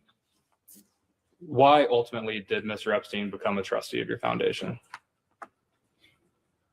Just convenience for signing documents, financial oversight, not for the not anything that would be the operation of the foundation, its purpose or review of people. It was just part of the complexity of my personal life. And forgive my ignorance, you have usually board members of foundations and separately trustee members. Is that an accurate statement?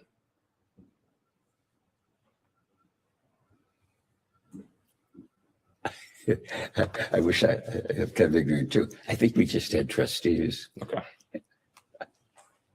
And just to clarify, Mr. Epstein, did he receive any compensation for his role on the board of the Wexner Foundation? Not to my knowledge.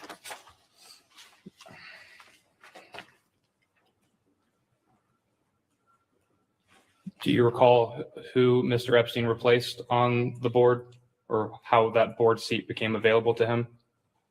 No. Did your mother used to be a member of the foundation board? I think so. And was, due to circumstances, was she forced to step down from the board? No, She left her board position willingly? yes.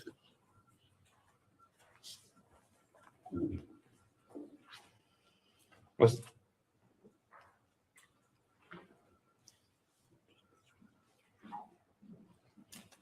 can you describe in a little bit more detail the circumstances for why your mother left the board of the Wexner Foundation?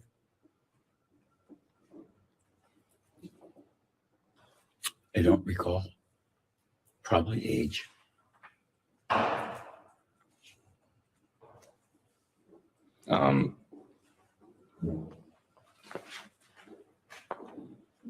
Mr. Wexner, what sort of materials did you use to prepare for today's deposition?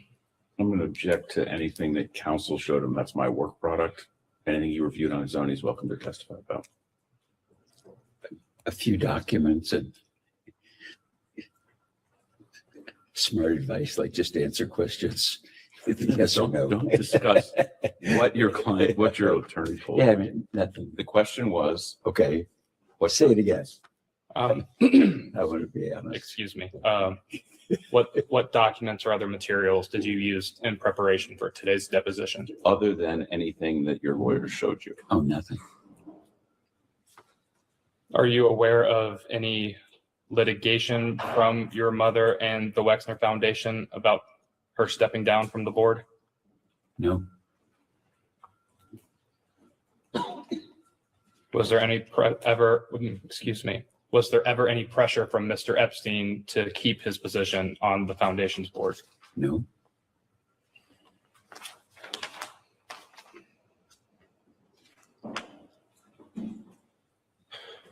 When you were in the, I'll call it the prime of your career as a CEO over your companies and corporation,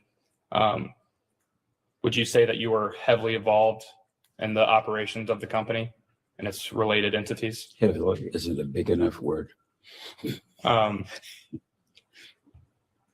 Could it be described that you like to micromanage what was going on through your companies and your corporation?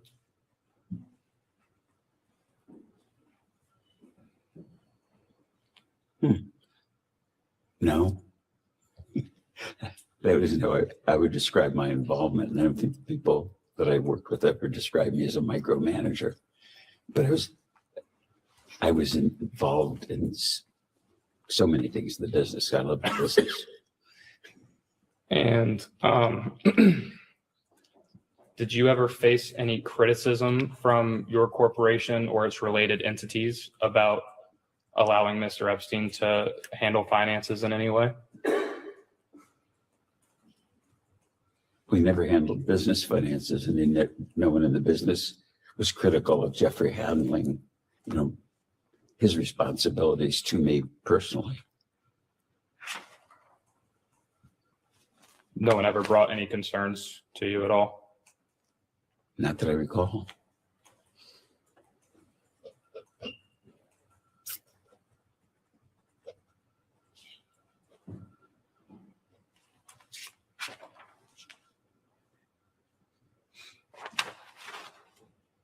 I want to circle back again to some testimony you provided earlier. You testified that Mr. Epstein stole large amounts of money from you. Is that correct? Yes, I did. That's a restatement. And I can't recall, did you know some partial amount of how much he stole?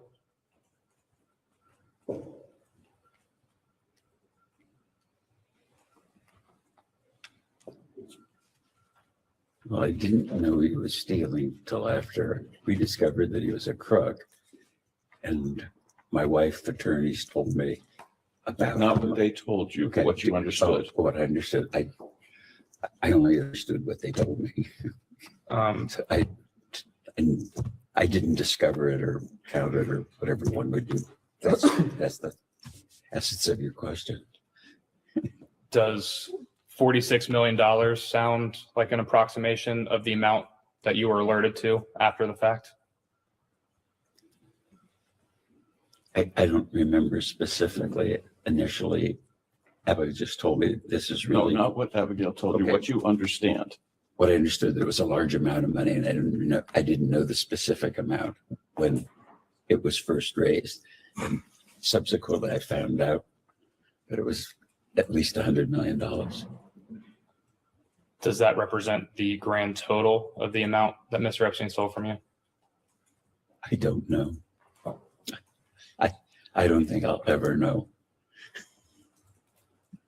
Do you, understanding that you found out he stole largely after the fact, were you able to piece together how he was able to accomplish this theft of you? No,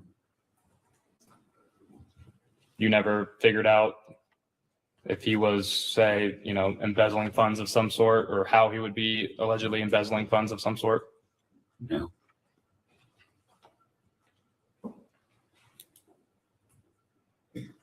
And you testified earlier that you did not end up pressing any charges against Mr. Epstein for the theft of your funds.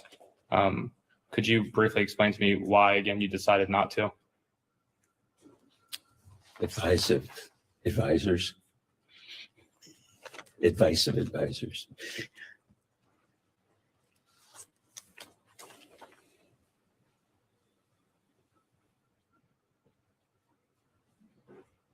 And to be clear, you never suspected any wrongdoing until you ultimately know. Is that correct? Correct.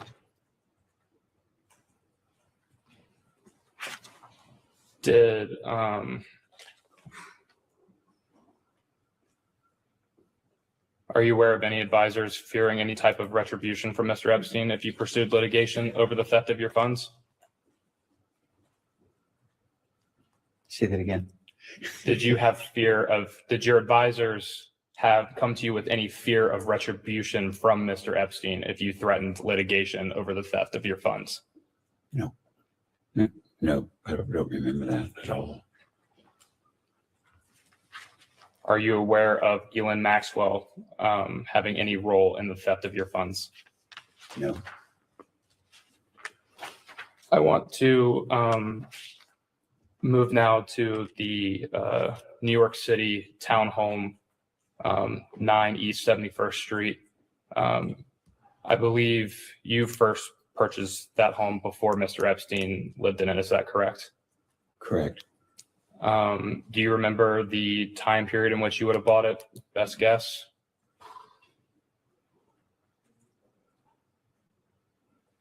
I don't know, 5 or 10 years before. It was a school. And then the remodeling took 3 years. And so I don't remember when it was. But I'm guessing it was, I don't know, And in the 80s sometime. excuse me. And you said 5 to 10 years before. 5 to 10 years before what exactly? Before I met Jeffrey. Okay. Did you ever live in this house yourself? I described I visited it, but I never lived in New York, really. I hate New York. When are you first aware of Mr. Epstein moving into that mansion?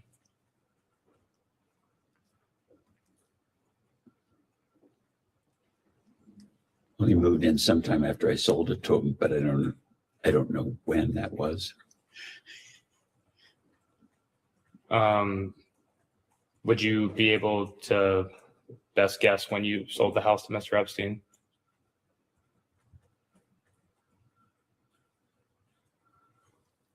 It would have been after 1993. Okay. Are you aware that the deed to the property did not officially change hands to Mr. Epstein until the mid-2000s? No.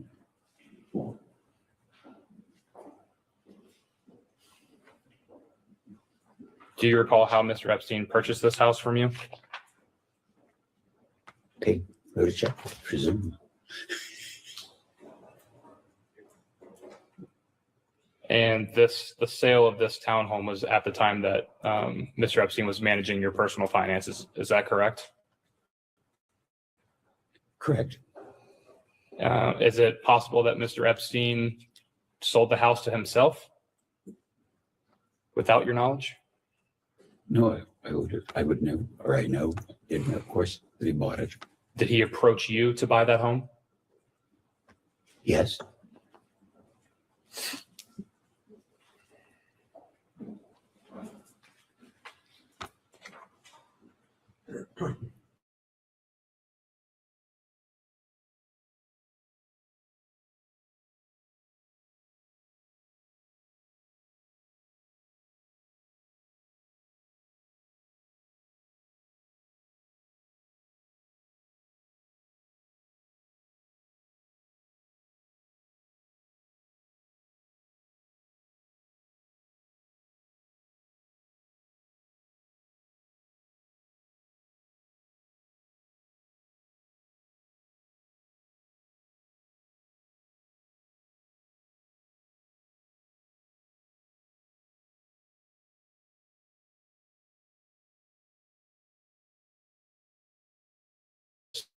Transferred to Jeffrey Epstein's financial trust company in or around 2001. Do you have any knowledge of that happening? I don't know what 2 Inc. is, and I have no knowledge what it did. 2 Inc. wasn't one of your clothing brand subsidiaries? It was called Limited Two. That was a business that was part of the company. That's the only thing it means to me. Did you have any of your subsidiaries of your company transferred to Mr. Epstein's personal business side control? I don't think so.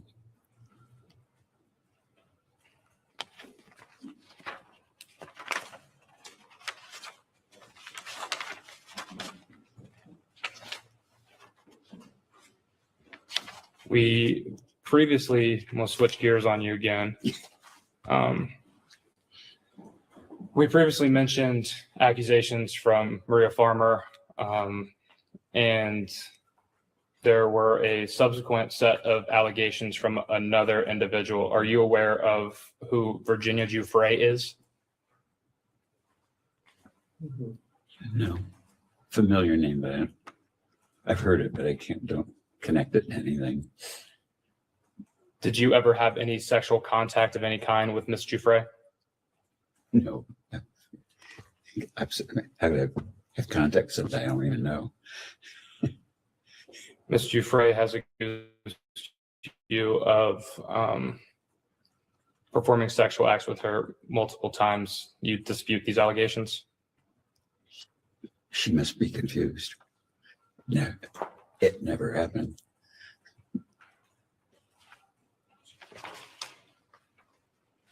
Did Mr. Epstein ever bring up Miss Giuffre to you? No, not a familiar name. Ever mention Miss Giuffre giving you a massage? No. Did Miss Maxwell ever bring up Miss Giuffre to you? No.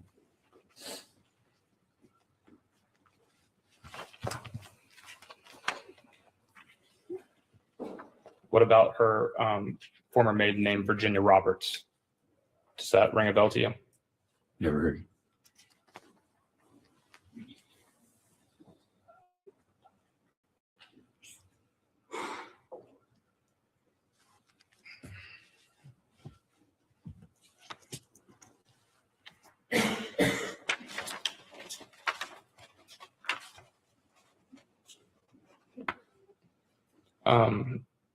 I want to return to some things we discussed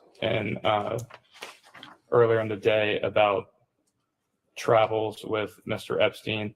I believe it was your testimony that Mr. Epstein was only on your corporate jet when you were present. Is that accurate? Yes, to my knowledge. And to your knowledge, I believe it was your testimony earlier that there would be surprise parties in which the jet was traveling to a location for one of those parties, but you could not recall Mr. Epstein being at the party. Is that correct? Correct. If Mr. Epstein was not attending the party, what were the purposes of his travel with you on your corporate jet? I don't know.